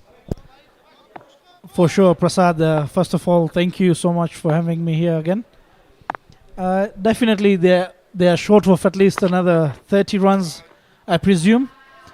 They left out 2 overs, and as you said, in between the innings, a bit of sloppy batting there from the Playmasters, trying to play very unusual shots. The calling between the wickets was not that great, considering they had got 2 runouts. So that has impacted the total for the Playmasters. Otherwise, for now, maybe the HARIOM Titans would be chasing a total of 160. And this wicket wouldn't be very easy to chase. Yes, it might get an extra bounce at the early part, but we've seen that when anyone gets more than 160 on this track, I think this is not a great track where you can chase down 170, 180. I believe this is different from the track where we saw that the game against Nairobi Capitals versus the Playmasters, where they almost chased down 209 runs. Definitely a different wicket here, a bit much drier. So that is what is impacting in terms of the bowling. It's supporting the bowlers as well. And it's a wicket that we can say it's not hard to bat on, but it is something that if a batsman stays there in the wicket for a longer period of time, I feel it becomes easier for them to bat on a wicket like this. It is a wicket that also benefits the batsman, but it is those first few overs that you need to take in your time. I feel Manish getting out on the 13th over or 14th over was too early, because he was there on the wicket. He knew how the wicket was playing. Until the ball he got out, I felt that he selected his shots quite well. He selected the bad balls and made sure that he converted them into boundaries. I felt that particular shot wasn't a shot to be played. Yes, it was a bouncer, a shorter pitch delivery from Peter Koech. Not really a ball that he would have cleared it out, because it was straight towards him and at a height of just his chest. So at times it becomes very difficult to play such a shot. No, that's true, I agree. But what happens is you also have to feel for Manish Kerai, because he played a very good knock. It was a valiant knock from him. But unfortunately, he was not supported well by the rest of the team. In fact, Shubham Chah got a good start, couldn't capitalize. Then we had Shubham Jadhav, who got a good start, couldn't capitalize. Deo Patel looked good today, but they've all eventually perished for less than 15 runs. Whereas one of them getting another 15 to 20 runs could have actually made a big difference in them scoring 150 runs. It's up in the air. The captain Manish under the ball safely takes in, and that's the first breakthrough for the Playmasters, picking up the wicket of Narendra Kalyan. He was trying to go over the infield. As you mentioned, the extra bit of bounce there is what made this shot become a skyer. And I think it's head position also. If you look at the replay, his head was high. He was already, his head was quite up. Not giving him, here you go, there's a replay here. He played it with his head held high. As a result, he was not able to get the distance nor the elevation. Ended up giving a skyer, and Manish making no mistake about it. Such catches we've seen go down. They Yes. do look easy, but to tell you, the skies when they come down, they're not that easy. As you said, you mentioned, I think Narendra couldn't get under the ball as he wanted to. And maybe those are the reasons that on a wicket like this, yes, it becomes very difficult to play such a shot. We would say if it was the previous wicket, that would have even flown out of the park. And it would be interesting to see if the wicket is all the holding up. I mean, I wouldn't want to judge it by this one delivery, but as we progress, if it is holding up a bit, it would be a great sign for the fast bowlers also. Definitely. During the innings break, I even had a word with Dominic Vasonga, and he was even mentioning to his team players that the wicket is still holding. So even after the second innings, yes, it has got a light roller on it during the innings break, but there will be those spots or let's say patches where you find the ball do something uneven. It might bounce or it might even stay low. So right now the bowlers need to look for those areas, try and bowl to those areas, because the area is almost just around the good length, a bit shorter of the good length, but it's an area where you can play. And one more thing about that is, yes, if you're not a genuine swing bowler or a pace bowler in terms of speed, then that shot would become very easy for the batsman to play, because it's just short of the 3/4. And if a batsman is really good in terms of his timings, he'll rock back and play it over the on-field. Absolutely. I mean, that's a very good observation. Now is a length delivery to Shubham Patel, and he deposits towards the cow corner for the first 6 from the bat of Shubham Patel. He looks good. He had a great innings when they chased down 100, almost 150 runs. Also 100 and more than 170, almost 175 runs in 14.5 overs. Was it against the Purple Caps?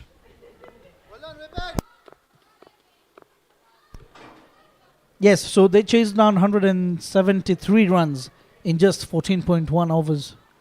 So that was courtesy Shubham Patel. He scored almost 77 or close to 80 runs. And that was a great innings against the Pelora Dragons. That was some great hitting from Shubham Patel, and he carries on from where he left it in the previous game. He seems to have already hit a boundary and a good 6. And anything short of length, he would be immediately able to pounce on it. And for him being a left-hander, Vipin is going to come in. I think this is slightly going away. Room offered. He picked it outside the off stump and hit it straight towards, or in fact past the cow corner for a first 6 of HARIOM Titans. Shubham Patel, he's playing during the power play as an opener. And for such a ball, I can say you can't set a field there. It's the reason because the ball has been bowled to an area where you don't have a field. You're trying to protect your offside.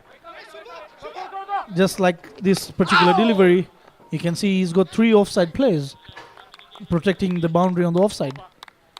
And this is where Vipin has to be careful. This was the length. The last delivery, he was right on the money. He needs to make Shubham play on the up, which we did not see, and we also don't see a slip in place. I mean, this is something that surprised me yesterday as well. When you are actually not defending a big total, you need to attack, because I mean, more often than not, you are not really going to win by containing them. The only way you're going to win is by getting those 10 wickets. So as a captain, as a bowling unit, you should always be looking to get those wickets. And this is very, very important. So to have that, you need to have an attacking field, which I felt even was slightly missing even in the game yesterday, when I believe it was a Purple Cap. They were totally out of sorts. They looked like they had already given up. Their body language was quite down, and eventually it was Pelora Dragons who prevailed, scoring almost in 12.4 overs. And even if you look at the body language of the Playmasters today, I feel that they're not a bit confident today. With what they played in the previous game against the Nairobi Capital, scoring the 200, I feel they came with that enthusiasm today. But when they lost the first wicket of Pankaj in a maiden wicket over by Peter Quach, the entire morale of the whole team went down. For them, it was like, oh, Pankaj in the previous game gave us a good start. Today, we don't have a start. Are we going to convert those runs? But this is where Manish stepped up, the captain stepped up and had a good innings. I feel they lost the game after the 12 or 13 overs. Till then, they were on course to at least get 150, 160, which on this wicket would have looked similar to 190. Because of the help that the fast bowlers are going to get, spinners are going to grip it. So it would have been interesting had they scored anything past 150. But right now, with 130 runs on the board, it would be very difficult for them to put pressure on the HARIOM Titans if they are not able to get those early wickets. And to put that pressure, as you said, that they need to put an attacking field to it. When you have a low total, you're trying to look at a defensive field, but then you leave up areas open for the batsmen to play their easy shots, take the singles and the doubles here and there. You see, when a team is chasing a low total, they're also conscious of not trying to look for boundaries and trying to rotate the strike and take the innings much longer than even as expected to a high total game. If you look at the high total games, the batsmen, the second team who's chasing down the total, are going there like fearless, and from ball one, this just kick out. If we talk about the Nairobi Capitals, that's how they started. We talk about the Dovuk Rushers as well. That's how they started. We even talk about the HARIOM Titans the previous day. That's a big wicket here. This is Hiren Kerai. Hiren Kerai, the wicket-keeper batsman. Very experienced. To get him early, this is good bowling. He's been bowling outside the off stump. He bowled about 3 of them outside the off stump, angling away from the right-handed batsman. And this time, the bowler up to the mark, seeing the batsman shuffling towards outside the off stump, hitting the deck, cramping him for room, and Hiren decided to go ahead with the shot, only to find Harish Asani, who makes no mistakes and takes an easy catch. And this is what I was talking about in terms of the area that you need to bowl. If you look at this ball, it had hurried to Hiren. He wasn't expecting that to happen, but that is the wicket. That's the area that is supporting the bowlers. It's giving the bowlers that area where the ball shoots and skids slight a bit, and with that bounce that Kush is getting. Yes, Kush generally a much quicker bowler than rest of the team plays, and you see that is where it's making a difference. Hiren was trying to go over, but the ball hurried to him. It almost hit the upper part of the bat, and that's when he couldn't clear, and we could see an easy catch there by Harish Asani. Yeah, and that in the context of the game would definitely lift the morale of Team Playmasters. If they can get one more wicket here, this is a crucial partnership, 2 of the most set batsmen for Team HARIOM Titans. If they can get one of the wicket here, it would be interesting, but not the best of delivery to start against an experienced Samar Gajjar. He's already having a great match. He's took 4 wickets and giving only 15 runs in his 4 overs. And here he starts off also with a boundary. Looks like the number 4 has been with him throughout the day. It looks like, and he's also been in terms of the leading run scorer at position number 4. So even that is now going to give the morale and the boost. So this is the wicket that the Playmasters should look for. Try and ensure that they get this wicket or this partnership broken. That's a quick run between the wickets. They sensed a little bit of a fumble there unexpectedly from Shubham Chag. He's a great fielder down there. And this is good cricket. Immediately they realize that there's a chance for a single, and both of them quick to run between the wickets and convert that. At the end of 3 overs, the score moves to 24 runs for the loss of 2 wickets. Looking at the HARIOM Titans lineup, I see brilliant names still to come. We have Shem Goche. We have the captain himself, Niraj Patel. We have Satish Hirani. We've got Peter Koech, who can be part of the batting as well. We've got Vishal Bojani, who's in there. So the depth, I feel today I can see the squad of the HARIOM Titans. They've increased their batting depth. That's true. But it would be interesting to see how especially Peter Koech and Shem Goche plays here, because this is under lights. This is their first game. They're coming. So much would, as far as the Playmasters dugout is concerned, they would be happy if they could get a couple of wickets here, especially if they can see off Samar and Shubham. There would be a lot of pressure, and you'll see a totally different team and a different body language on the field. That's right, exactly. And you see, even these names that we've mentioned, they're playing their first game for the HARIOM Titans in likes of Shem and Peter Quech. So 2 wickets in quick successions right now will push the pressure to them as well. They come in for their first game and they've been put everything, the whole weight will become on their shoulders. So we need to see how they can tackle that. And also they're playing under lights. Most of them are not used to playing under the lights because we play a lot of morning cricket here in Nairobi. Very seldom do we play night cricket. So it wouldn't be easy for a batsman also to come forward and then make the adjustments. Because if you look at the scores as well, it is only after the 4th, 5th game that we started scores really coming up. Batsmen got used to the pace of the wicket. They got used to the bounce of the wicket. And some wickets started getting predictable. Although you've been doing a great job in terms of shuffling the wickets. But what I'm trying to imply here is at least as the game progressed is when they also started scoring runs.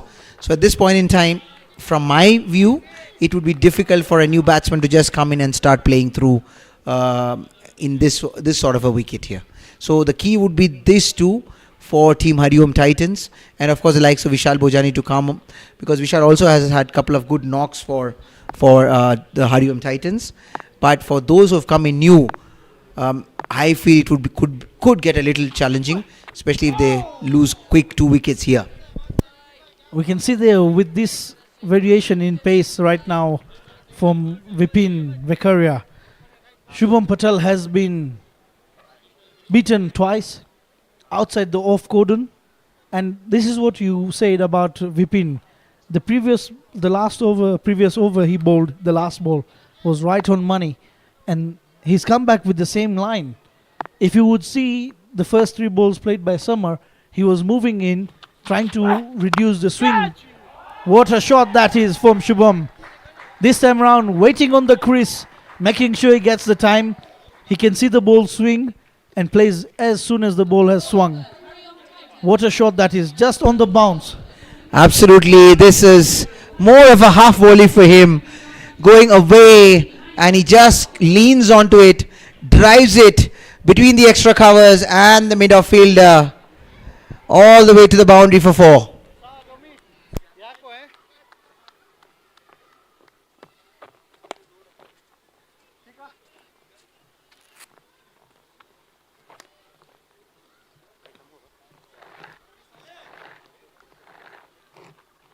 So Shubham looking dangerous here, continuing from a great outing that he had in the previous game, punishing anything that is pitched up, full leg deliveries, half volleys, given a chance.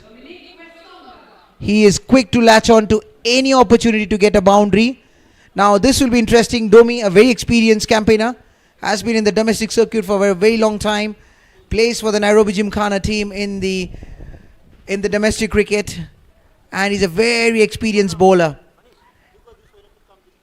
So the team Playmasters would be banking on him to get at least a dismissal, if not 2, so that they are able to put more pressure on the HARIOM Titans. We know about Shubham Patel. He's been playing the local league. He knows how Dominic is. It becomes a bit difficult for Summer at this moment. A new bowler who just comes in, he's not sure of how he's going to bowl, and Dominic is one player who doesn't give pace on the ball at all. He's got multiple variations with the same swinging arm. He comes in with the same speed of arm rotation. He can bowl you a slower one and disguise you so perfectly that we need to see in the long run how is Dominic going to impact the Playmasters as well. Yeah, this is why they have actually got him on very early. He really deceives the batsman with his field positions. He gets into the batsman's brains, making him predict something, but he does something else completely on the opposite. It will be interesting to see. But this time round, a full delivery outside the off stump, room offered to Shubham Patel, and he looks in sublime form. He will not be missing any of this opportunity, as I told you earlier. Puts it between the fielder at point and the covers, and then The moment it had gone past them, it had 4 runs written all over it.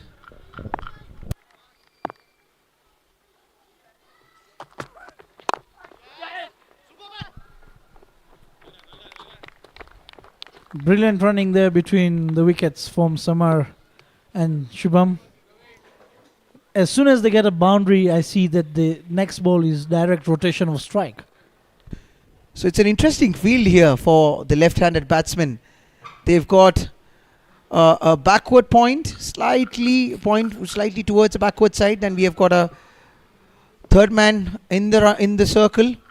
They've got a cover fielder there. Hit straight to the fielder, but gets a run there. There's an extra cover there, deep extra cover. There's a sweeper down there. And then they have a long off and mid on inside the circle. So he is going to hit off stem or outside the off stem. The line seems to be quite predictable as a batsman. But this is where Domi can get the best of you in terms of bringing it one right in. As I said, he brings it right in, but just swaying away towards the leg side. Shubham guides it. If you can see from the replay, Shubham waited for this ball. And it was down the leg side, drifting on the leg side. The only thing Shubham had to do is get a bit of timber on it and look at the wrist work from Shubham. And also if you see, he's holding it, the way he's holding the bat, he's holding it right up there. I mean, he's got a holding towards the top part of the bat, allowing him to get that extra bit of extension and just allowing it to guide towards the fine leg.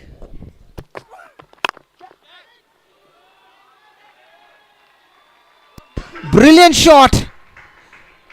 Shubham being Shubham dispatches it towards the boundary for 4 runs. Not a great over, not a great start from Dominic Vesonga. Hit for 15 runs. And it is Shubham Patel again playing a great knock. He's already on 30 from just 15 deliveries. Going at 200 strike rate. And just to let you know that Shubham Patel during the auctions was an easy pick for the HARIOM Titans just on his base price. So looking at how Shubham has played and with the value that he came in for the team, it has been a great impact. And I believe in the coming future, when another tournament happens like this, or such like this tournament that comes in, Shubham is going to bang the tables. Absolutely. This was a great bargain for HARIOM Titans. A player like Shubham can always be a very handy customer when it comes to T20s. He's got a very aggressive strike rate. He likes to hit the ball hard, and of course some great sweet timing. Plus the fact that he was actually bought for a base price adds no pressure at all to him. Allows him to freely play his innings. But as you rightly said, next time this tournament comes in, he's definitely going to be very good contender for a high bid. Straight down the ground, upish drive. It's a catch put down. That was the wicket of none other than Superman Samar. This could hurt them. Unfortunately not to be the case. Now he goes for another wild swing here. A good contest here happening between Vipin and Samar. I think Vipin is bowling at his areas, making sure he's not giving any room to the batsman, and that is what is now putting Samar into the back foot. He's trying to play aggressive there, trying to go after Vipin, and you can see 3 balls has been beaten, 1 of the balls has been dropped. This time round, getting the outside edge of it, running down to the third man, has been stopped there by Kush. So just a single. Oh, they've taken 2 runs there. Agony for the bowler. You're a bowler, Raj. And how would you sum it up, the feeling that Vipin must be going through right now? It's definitely, as you said, agony for bowlers. But it's something that you wouldn't want to show it, because you're playing as a team and that could affect your own role for the entire of the remaining of the innings, and also impact on the fielder who was involved on such an occasion, that for the remaining of the tournament as well, or even for the remaining of the innings, it becomes like a downset for them, and that is what overcomes you. So you need to make sure, yes, it happens, it's part of the game. You might be in his place some other time. So going up and over, but Shubham Chugg doing the hard work, making the running, and only allowing 2 runs. So 3 overs for Vipin, 18 for 1 so far. 6 overs, end of the power play. Hariom Titans. Or he would be also now still, he would be in a bit of a shock that that catch went begging, because he would have expected that to be collected, because if that would have been collected, this would have been a very eventful over. So far, Vipin has been very impressive in terms of how he bowls. He's got 2 left-handed batsmen against him. He still bowled it very well, angling it away from them, bringing the odd one inside, not allowing them to free their arms. And all they would have expected for the way Vipin has been bowling, it's a pity that he was not able to get his second wicket. And that would have been, as you rightly said, of the Superman himself, Samar Gajjar. One thing that happens when you drop down a catch is you're allowing the batsman a second chance. And normally what you would see with the batsmen who get a second chance, they will rightfully go for you. They'll not wait any moment, because for them, they felt they're already out for once. So the second in... Pavesh, the man who unfortunately dropped, Samar Gajjar is now coming into bowl. He would be looking forward to send him back to see the return of Samar back to pavilion. It's a good move because 2 left-handed batsmen here, off spinner coming. Oh yes! Great ball to start there with, not giving much of the room. But do remember that off spinner coming in for left-handed, Samar has a brilliant slog sweep.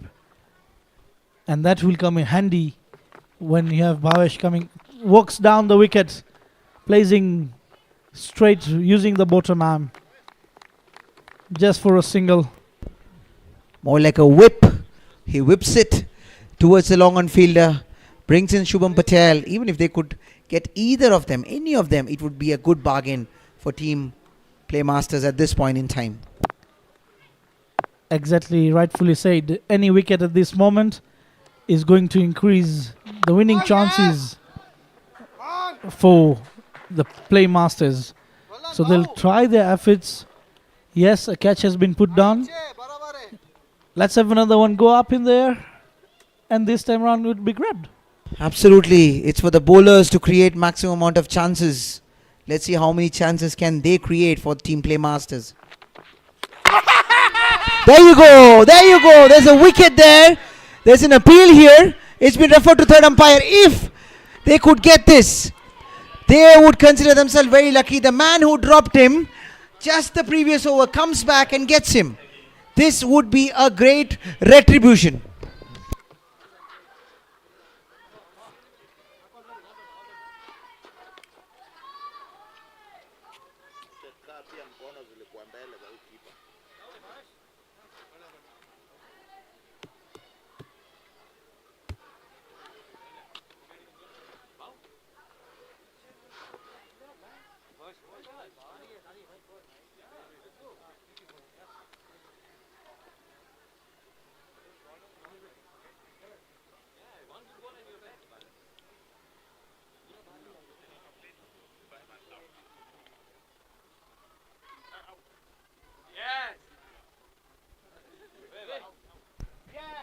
So the umpires had referred the decision, and with the referral you can see from the review Pankaj Sangani doing good glove work of what he does always. That's it. The bells have been lodged. After that is when the bat is getting grounded. So this is good retribution, Raj, from the same man who dropped him in the previous over, coming back and getting the wicket. But this is also a good move from the captain Manish Kirai. Sensing there are two left-handed batsmen, he went to an off-spinner, which was his best chance of getting a wicket here. And Bhavesh Varsani does it for him, breaking the partnership which was brewing between Samar Gajjar and Shubham Patel. If you even see the way that Samar got out, this particular ball spun more than the usual and also kept a bit lower. And Samar had charged down the ground, the wicket, and that is where he lost the shape. The ball just passing the outside edge of the bat, and Pankaj doing what he does best. Also, he was a with a little bit of extra bounce there, because you see, coming from school end, you always get a little bit of fancy little bounce, even for the spinners. That might have just deceived him. But I think this is some good piece of bowling from Bhavesh as well. Brings in the captain, Neeraj Patel. Neeraj Patel is one player who likes to spend time in the wicket. He'll take his much time, try and rotate the strike in the beginning of his innings, and whenever you give him a bad ball later in the stage, he'll make sure that he converts it. Straight away off the mark, a ball that has been bowled outside the off, giving the room, allowing Neeraj to free his arms, take the single, give the strike back to the left-handed Shubham Patel, who's playing brilliantly on 33 runs of just 17. They would be happy to bowl to a left-handed batsman, Bhavesh. Goes on the back foot, punches it towards the cover fielder before Shubham could come and collect the ball. That's a 1 run being stolen by the batsman, and that brings us to the end of 7 overs. An eventful over from Bhavesh Varsani, getting where we saw the return of Samar Gajjar, and the score moves to 53 for the loss of 3 wickets. As you rightly mentioned, Raj, they have a deep batting lineup. Shaman Goche to come, Peter Koech, Vishal Bojani, Mahendra Shiani, Satish Irani. That's a very, very deep batting lineup. A lineup that you can see a batsman like Satish Irani, who normally even opens for his local NPCA team, is still put down the order. This is something that have always surprised me and arousing a lot of curiosity, because personally I'm also a top order batsman, so I always feel that how do you approach the game when you are asked to come number 7, number 8? That's a great delivery. Just getting the inside edge, passing the wicketkeeper Pankaj. Yes, it is a boundary. It is 4 runs. So it looks like an inside edge there. Yes, it is, definitely. If you look there we go. How does that miss the wicket? It's the extra bounce that you're talking about that made Is the this ball. Vipin again? Vipin Vikaria. Vipin Vikaria once Vipin again. has been really troubling the batsman. He's been the pick of the fast bowler so far, and he seems to be totally disappointed. Yes, chances have unfortunately not gone his way. Otherwise, he would be now looking at least 3 wickets.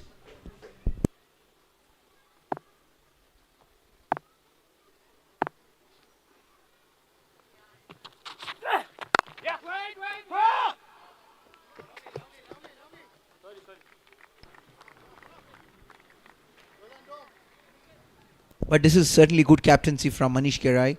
He realizes that there is a new batsman, and he wants to bring his strike bowler, who has been the pick of the bowlers so far in terms of the medium paces, which is Vipin Vikaria. He would still be attacking if they could get Shubham Patel in this over.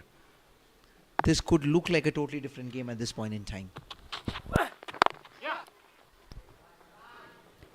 So as you mentioned, that a score of 150 on this wicket would turn into a score like 190 on any other wicket. Right now, looking at the wickets that they've picked already, 3 wickets for 58 runs. With the new batsman in, yes, they have Shubham Patel, but then when he said picking up the wicket of Shubham Patel, it is going to change this scenario and bring in like the score of 130 becoming a score of 160. Absolutely, Raj. And this is why Manish Kera have actually brought in his best bowler. He's actually given the ball to his best bowler so far in this game. And if he can get another wicket, they would consider themselves as a brilliant move. Up to the mark. And Neeraj Patel showing a lot of defiance. He knows he looks like he wants to play through. He wants to be the man who would be taking his team to that total. And he looks like he is determined to play a long innings. As I mentioned before, that Neeraj likes to spend the time earlier in the wicket, understand how the wicket plays. Whether you give him a flat wicket, whether you give him a very slopey wicket, Neeraj is going to take his time. And you can see for this particular over, Vipin has been on the money, right on the money. All the deliveries, if we had the hotspots, you could see that they were all hitting the wicket. All his deliveries have been right on the mark, on the line of the wickets. So he's like asking the batsman, you try and hit me, you miss me, I hit the wickets. Absolutely, and this also shows what a brilliant spell it has been. 4 overs, 13 dot balls, 24 runs for getting 1 wicket. He could have had maybe couple more if the fielders would have supported him. A straightforward regulation catch dropped by Pavesh Varsani, unfortunately, and an inside edge in the previous over of Shubham Patel. He's troubled the lefty batsman, both of them. If you look at Vipin, a left-arm bowler, his action is almost like Malinga, comes quite a bit from far, like a slinger. And then he's bowling to you round the wicket. So that angle, and you are a left-handed batsman, you don't get the room. You don't get the room to play, and it doesn't allow you to even open up. Because if you try and open up more, you'll be beaten up. Because you'll open up your full chest, and the ball moves away. You can get an inside edge. You get an inside edge, you hit your wickets, or you get an outside edge, carried to the keeper. Run seems to have been little difficult to score right now. They are not being freely scored. Even Shubham Patel. I think breaks have been put on Shubham Patel scoring as well. I just have a feeling because he's been scoring very freely, and now I feel he might try to cut loose. And if he does, this would be good signs for Bhavesh, because he would also want Shubham to attack him rather than make him for those singles, because this is where he would be looking forward to create some chances. Prasad, do you feel when you have a left-handed batsman with an off-spinner, even at this moment, I feel they should still bring an attacking fielder, try and get the slip in, let the outside edge be part of your fielding attack? I agree 100%, especially considering the fact that now they've already got a wicket in the previous over, and there's a bit of the wickets keeping a little low, it's skidding, so it would be quite advisable for them to have a slip in place as a captain. He goes for this. We have seen this happening quite a bit even in the previous game.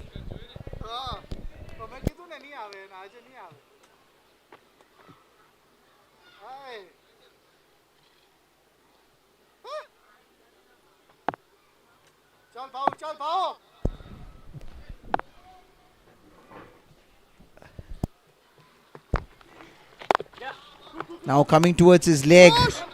This is not where he would have expected to bowl, but a change of delivery. But they still get 2 runs. 2 good quick running between the wickets by Shubham and Neeraj. Good running. Pushes Shubham to 41. He's approaching yet another 50.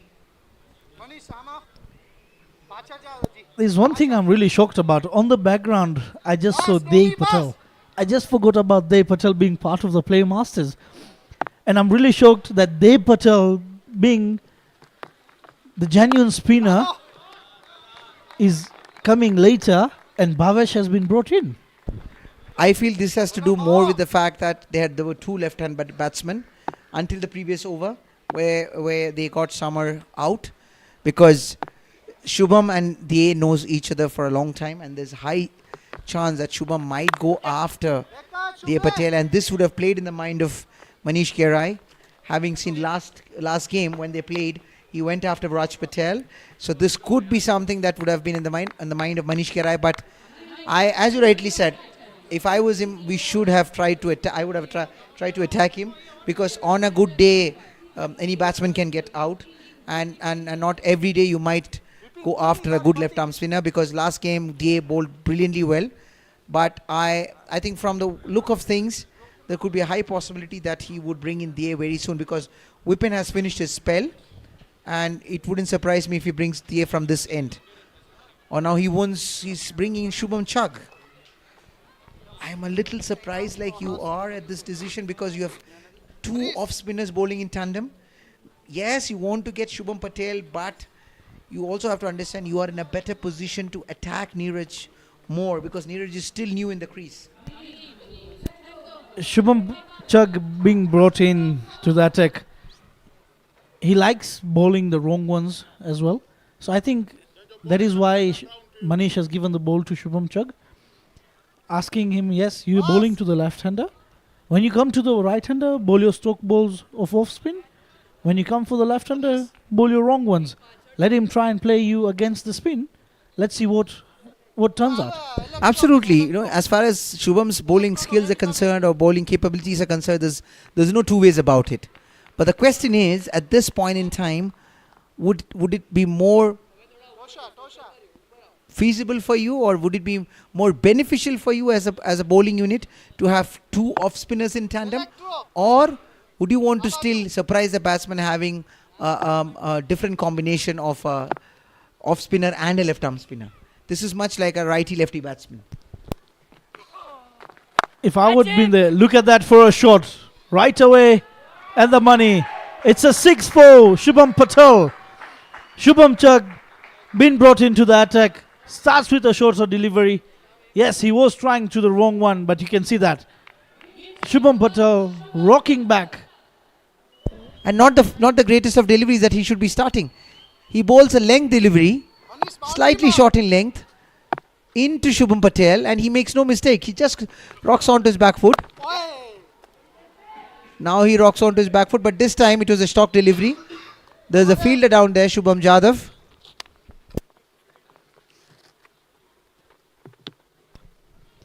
I feel that Manish would still have brought Dev Patel. You would see the previous 3 overs, Shubham Patel had slowed down. Neeraj is just in new to the crease. Bring your left arm spinner. Bring your genuine. There is a genuine spinner. Anytime, I would say at the first change, I would bring Day in. Maybe they have different plans, yes. It's something what they're even trying to work out on this particular day, so they can see in the coming games if they can have such an opportunity.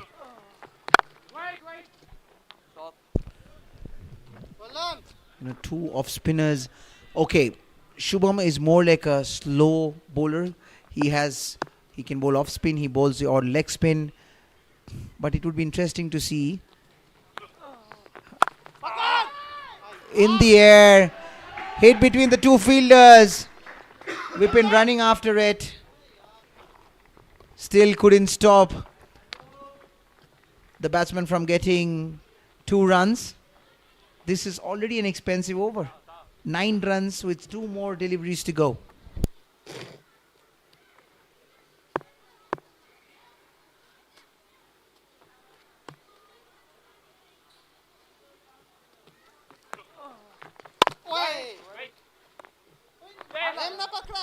This time around much better, but very sloppy fielding there from Harish Asani.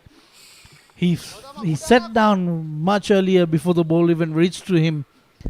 I think a bit of extra bounce also surprised him. I think he anticipated it to come a little more faster, and that because of that he went towards the ball, went down on his knees a tad early, resulting in a little bit of a misfield here. Shubham on 49 from 27 deliveries. Hits it, and that's with that single, brings in his 50. That's 50 runs for Shubham Patel. 28 deliveries it took him. This is another good 50 from Shubham Patel, and his team applauding. A great knock from their opening batsman. So back-to-back 50s for Shubham Patel. What an innings he's played so far. He's been the anchor of this game. And I feel the HARIOM Titans, if they're going to win this game, it is because of the man you see on the screen, Shubham Patel. He's been playing a brilliant knock so far. He's been leading his team on this chase. So the move there to bring in Shubham Chak proving a little expensive, costing 11 runs over after being kept quiet for some time. So now if you look at it, they already are at a current run rate of 7.5 runs per over, needing 5.7 runs. So you're not going to be putting pressure on them by containing. You need to get wickets.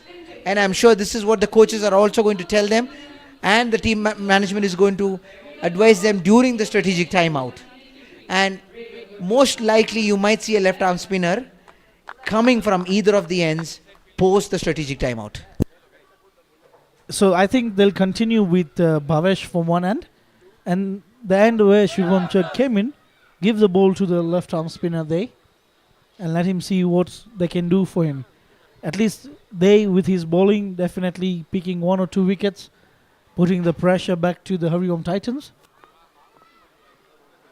Absolutely, and this is definitely what they would have discussed during the short strategic timeout that they've had.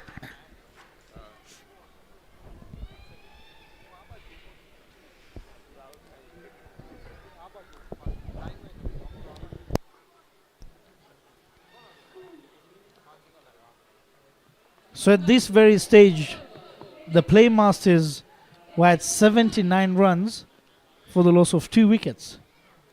And the HARIOM Titans are 75 runs for the loss of 3. So the run rate worm almost showing similar scenarios. In fact, the Playmasters had lost 1 wicket less, because this was a time when there was a partnership which is going on between Manish Kerai and, I believe, was it Shubham Shah or? Well done, Bao. Come on, Manish. Manish. At that time, I think Manish Kerai was in touch with Shubham Jadhav. Shubham Jadhav, yes. Yeah. So once again, a bit of fumble there from the fielder, allowing the single, bringing the right-handed batsman to play this off-spin of Bhavesh. If they could get couple of more wickets, and Raj, I feel that this game is going to go to the wire. Getting that inside edge, just missing the wickets there. Neeraj trying to force the shot to the offside.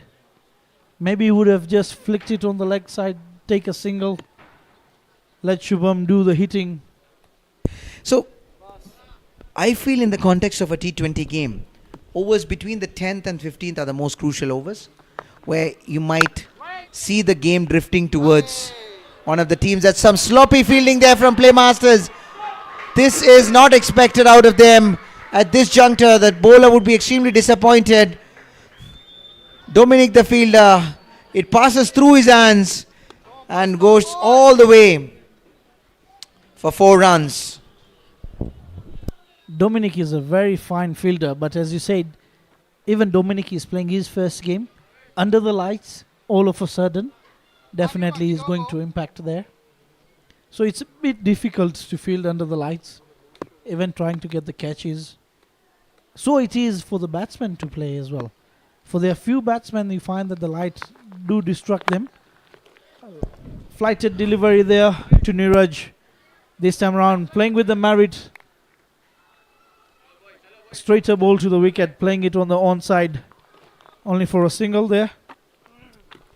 Neeraj is trying to get more aggressive in terms of his innings, because so far he's been playing a quiet innings.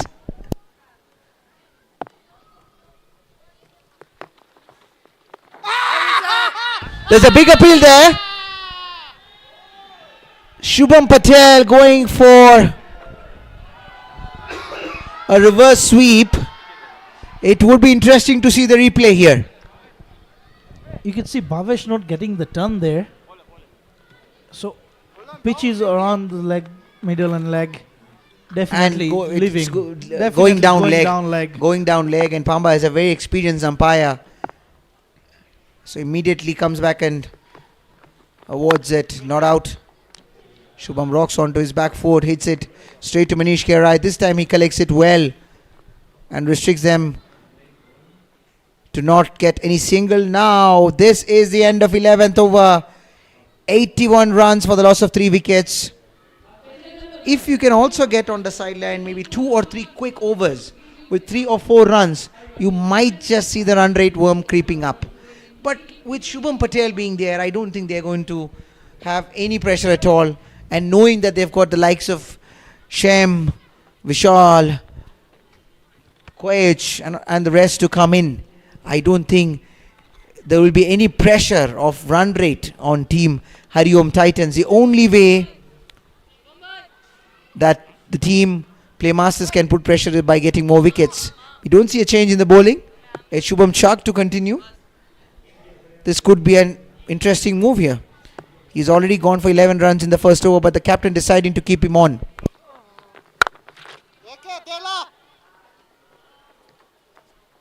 Great way to begin the over for the HARIOM Titans. Neeraj Patel picking up the single, taking the strike back to Shubham Patel. He's playing in 51 of just 31 deliveries. That will allow... We see how Shubham Chak now bowls to Shubham Patel. It will be interesting to see. Catch him! Goes for the slog sweep. Gets past the fielder. That would be 6 runs more. For Shubham Patel, it's Shubham versus Shubham. And this is Shubham Patel who will be prevailing. And he wants to finish off in a hurry right now. And this is not the greatest of line that you should be bowling to Shubham Patel, because even if you see when Vipin was bowling, he was trying to angle it away from Shubham Patel. Now you are going into him, allowing him to go down on his knees and go play you for a slog sweep. And the good thing I see here about Shubham Patel is he's taking his chances. What a guru shot that is. Rocking down on the back foot, playing a covered cut shot, a ledge cut, passing the point fielder, picks up 2 runs again there. And it's also he's coming from the botanical end, and that's a shorter side there. So it's very easy for Shubham to go for a slog sweep because it's a shorter boundary. So he would easily be looking to target that area. So it is not a great idea to go into Shubham Patel. This time he was lucky enough to have missed it. Otherwise Shubham was looking forward to belt it to the boundary. If I'm telling you, if you go down his middle and leg, you will see him going down to sweep it. So it will be best for Shubham Chak to attack his off stump and outside the off stump. But again, I'm a little surprised that he's not trying to have a slip in place. See, he's trying to attack the same thing. He's coming in and Shubham wants to sweep him. He will not stop. He is going to take his chances, but he gets a single, gets to the other side. This over also has been expensive again. 10 runs already with 1 more delivery yet to be bowled.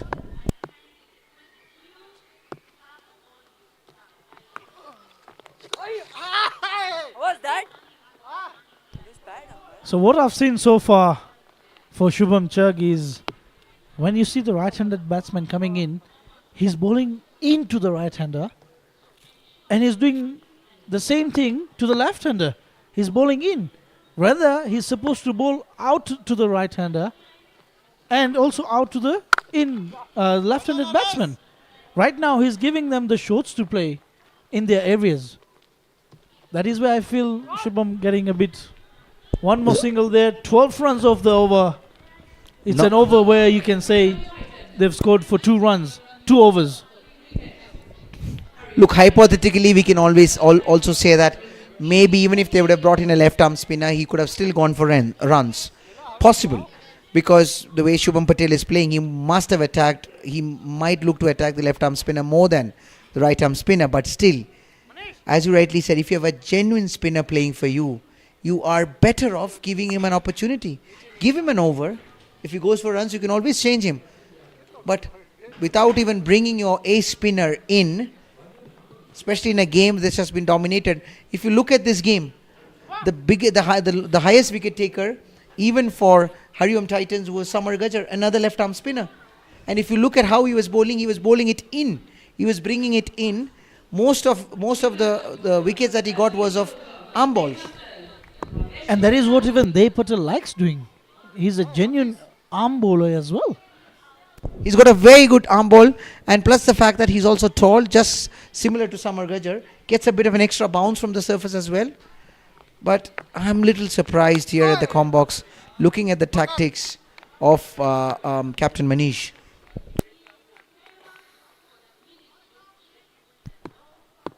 Hopefully, after the end of this over, he's given the ball to bowl, trying to go up. Neeraj Patel yet struggling to get his middle as he requires. But in one hand, looking at the score and the run rate just dropping below 5, and Shubham Patel playing on 60, I think it's been the best role that Neeraj has played so far.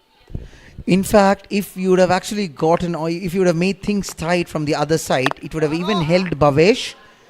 Because if you really see someone like Bumrah, I mean, when playing in the international circuit, what he always does is, even if he's not getting wickets, he contains on one side, which allows the bowler who's bowling in tandem with him on the other side to get wickets. Now, someone like, let's assume on the other side, if things would have been kept a little more quieter, then it would have forced someone like Shubham Patel to take a risk.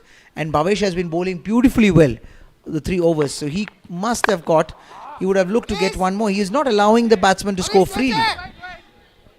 I mean, 3.3 overs, and he's just given only 17 runs. If you look at it, even in that, I think a couple of balls were, I think one of it was misfielded by Dominic, went all the way to a boundary. It could have been not even a single. So those were, again, 4 runs. Otherwise, he would be at 14 runs of almost 3.4, which is an excellent spell in the context of this game. And that is what normally coaches ask you to do, is like, if you don't get the wickets, it's fine, but bowl in partnerships. Batting, we always talk about partnerships in batting, but there is also partnership in bowling. One hand, yes, you're not getting wickets, but contain the batsman. That on the other hand, you build the pressure to the batsman, and one good ball from your fellow mate can give you a wicket. And this is exactly what the purpose of our discussion has been too. Because if you look at it, Bhavesh, now he's finished his spell, but 4 overs, 18 runs for 1 wicket has been a very good spell so far. So it would absolutely need him a good partner on the other end who could also support by putting more pressure on the batsman. So there you can see the warm there. Yes, the HARIOM Titans a bit on the lower for now, but the most thing in advantage for them is the wickets. At this stage, we could see that the Playmasters had lost 5 wickets, while the HARIOM Titans have only lost 3. Now is when Dev Patel comes in, coming to bowl the 14th over. That means even if Dev Patel is supposed to finish his spell, he'll have to bowl the last over, the 20th over. I think it's a little late, as you rightly said, in the context of the game. And I think he's been given the shorter side. from, I think he's bowling from the botanical end. So that side is much more shorter.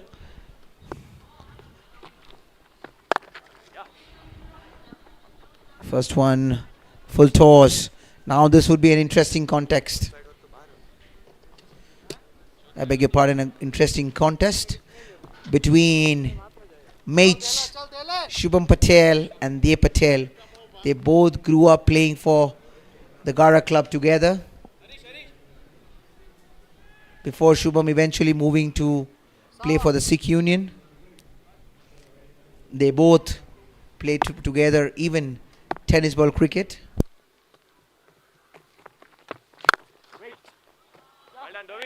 That's a good drive, cracking drive off the bat of Shubham Patel. A good stop from Dominic. So straight away you could see Dev Patel bowling much on the outside, giving the room to Shubham Patel, and who's been very brilliant so far. Right now you'd want to attack the stumps, let this ball spin, give the ball a bit of more revs on it so that he can get the turn and the bounce. Let the batsman do something different. That's a great suggestion, and this is what he should be doing. But it would be interesting to see how he's going to bowl. The first one was much more fuller, outside the off stump. Now hit back, straight round, but still there is a fielder there. There would be only a single here, or they get 2 runs. That's good running between the wicket. 100 up. So far, he has not conceded any boundaries. Only given 5 runs from his 4 deliveries. There was a chance there, but this was a little harsh, I feel, from the umpire. But I think it was swaying. It was turning away. Yes, it is well past the white line. That's a wide delivery there. What a shot that is. 6. This is not what the doctor had ordered. Will that be called a boundary, or is that a 6? It will be interesting to see. You go onto his legs, going down leg, and he immediately sweeps it. Very strong. Rightfully So mentioned. he's You got- just mentioned that the previous over. If you go straight or on the leg to Shubham Patel, he's straight away going to sweep you. What a shot that is from Shubham Patel. A flighted delivery, trying to get a bit of air into the ball. And what a shot over the extra covers. I think he is going to now flash his bat at everything, because he realizes that they are approaching very close now. They need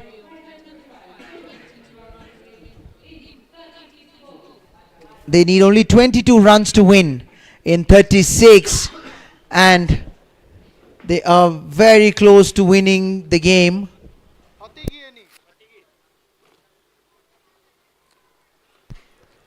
I feel at this moment the HARIOM Titans would try and finish the game in the next 2 overs, allowing them that extra bit of margin in the net run rate that will even help them in the long going of the tournament to qualify for the semi-finals. Now Shubham is coming from the school end. Is a change of end for Shubham Chugg. Will be interesting to see how Neeraj and Shubham Patel decides to play. Shubham playing yet another brilliant knock on 72 from just 42 deliveries. Exactly, and the change of sides for Shubham, yes, it puts in play the longer boundary for Shubham Patel, but though it puts a shorter boundary to play for Neeraj Patel. Absolutely, but they would have wanted to give him a longer side, especially when he's bowling towards Shubham Patel, but I don't think Shubham is going to be bothered by that right now. He punches it on his back foot, gets 2 runs. By the time fielder collects it and throws it back. It would be interesting if Shubham Chak comes to his leg or middle, considering he's got the cushion of a longer side, and how would Shubham still play him? And he also got a sweeper filter there.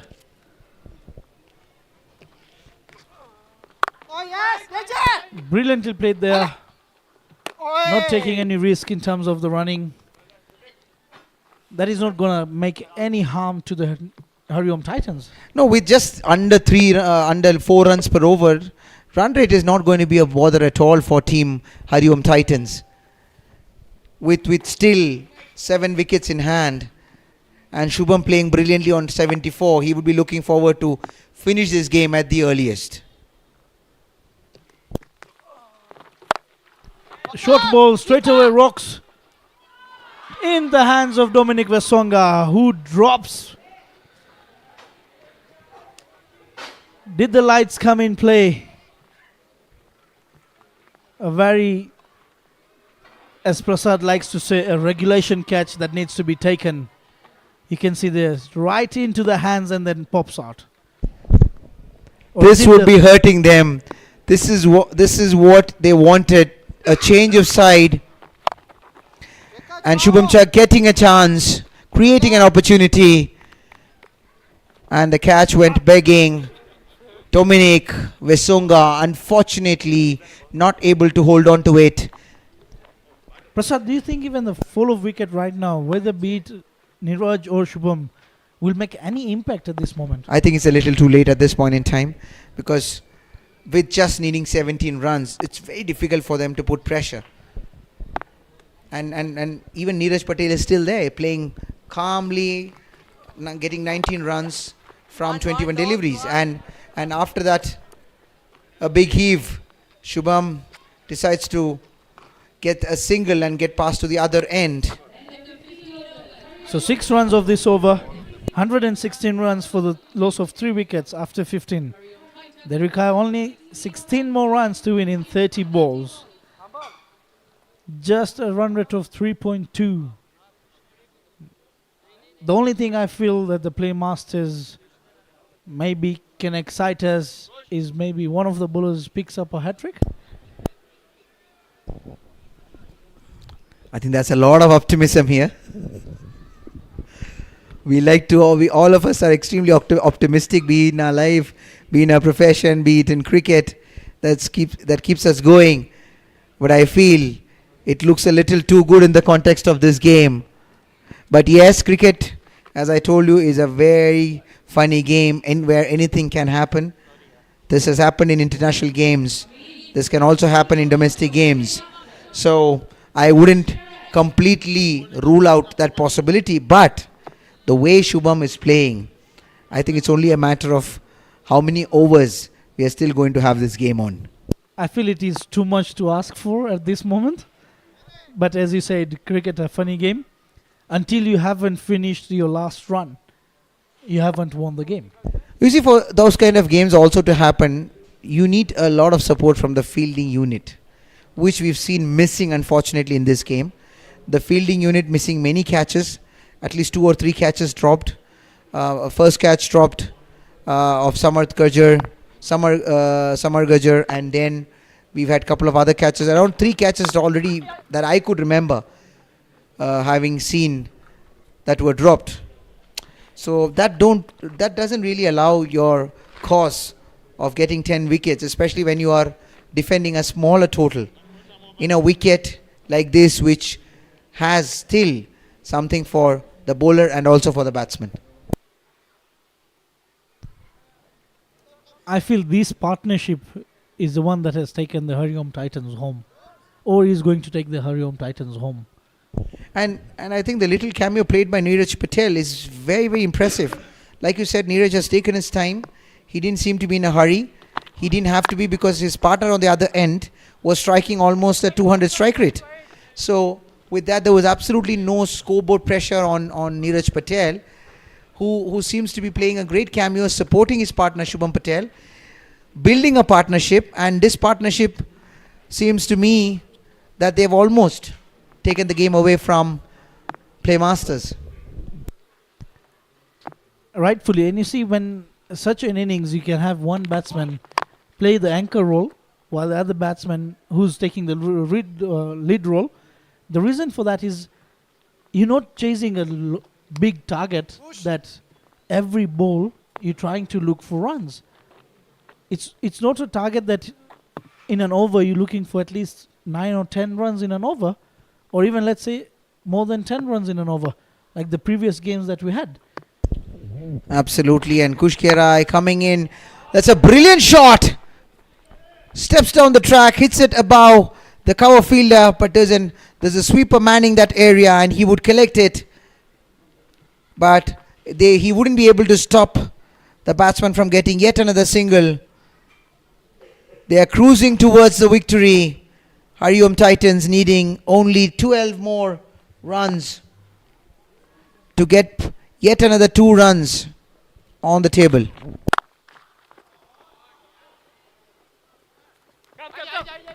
What a shot that is. The sound of timber could be heard also from the com box. A brilliant shot. Great piece of fielding. But 2 runs easily taken there by the HARIOM Titans.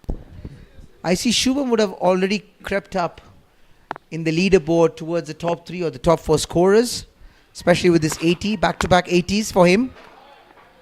Sees room, hits it. There's a fielder. Good effort from Vipin Vikaria.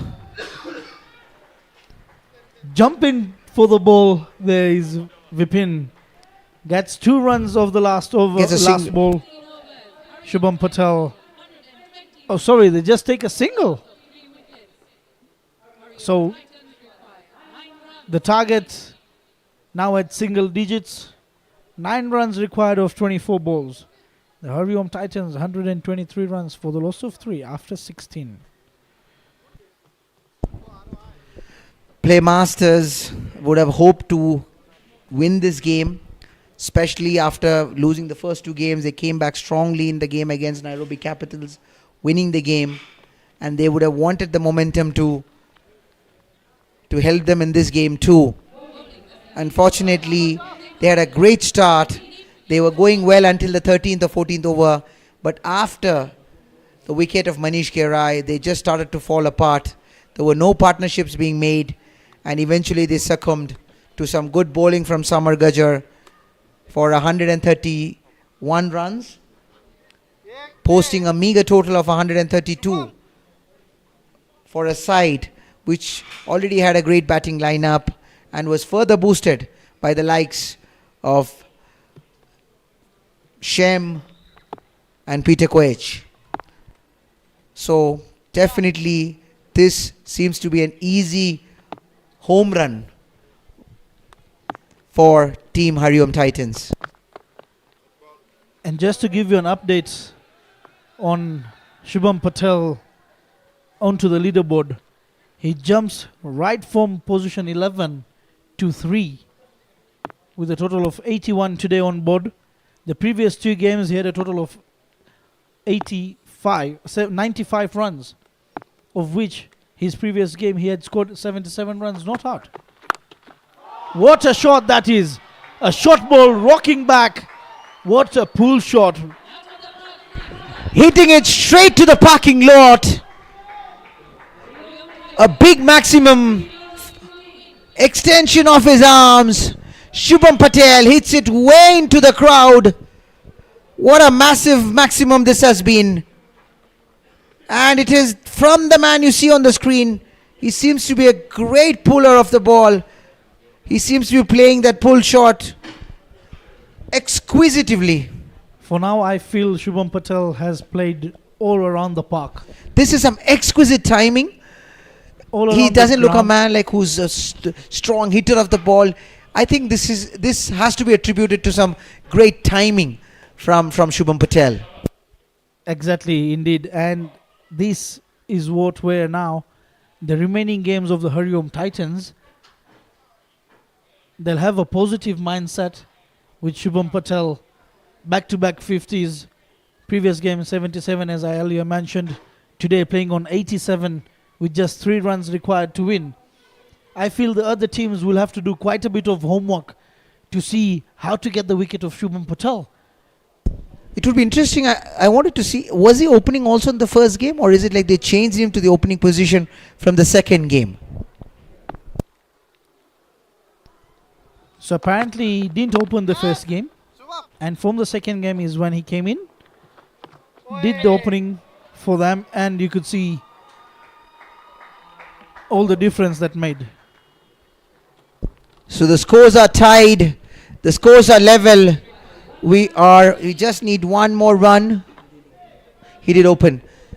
So I think after a meager outing in the first game, he came back strongly in the second and the third game, and now he's consolidating his position in this game, taking his team through with a staggering 90 runs from 53 deliveries. He would have even scored 100 today if there was enough score on board, but he still manages an unbeaten 90 from 53 deliveries, taking his team home along with the captain himself, Neeraj Patel. This has been a great chase for HARIOM Titans, getting 2 more additional points, stamping their authority on the table along with the table toppers, Mahadev Strikers. They move to position number 2, and that's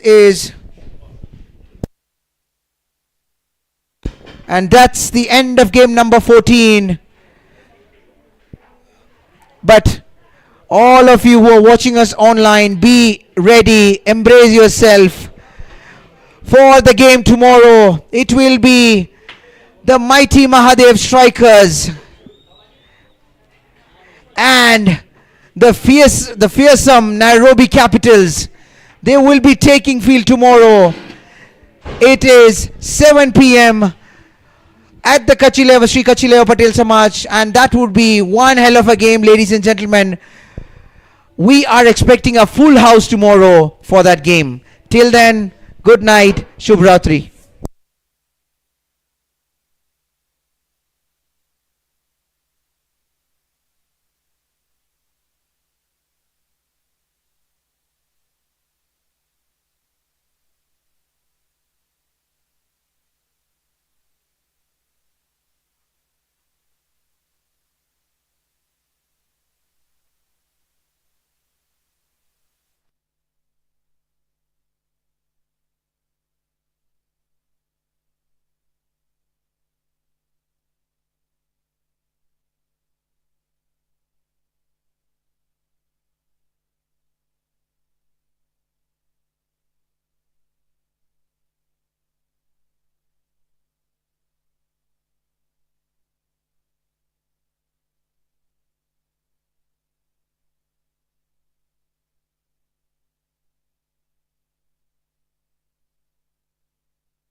Goes to Samar Gajjar.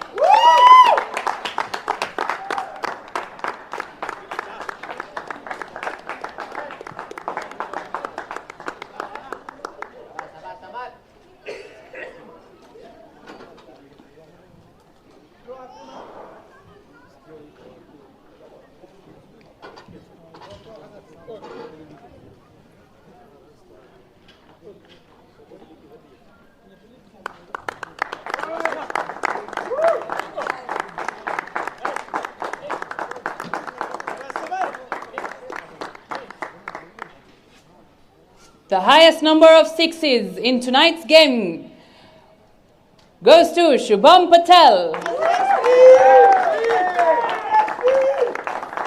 for hitting 4 out of the park sixes.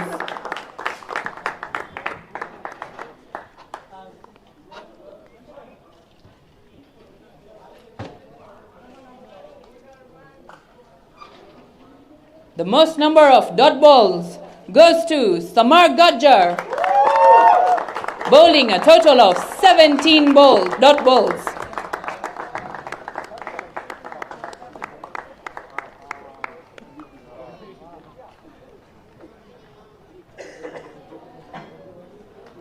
Thank you, ladies and gentlemen. Join us tomorrow for match number 15 between Mahadev Strikers and Nairobi Capitals at 7 p.m.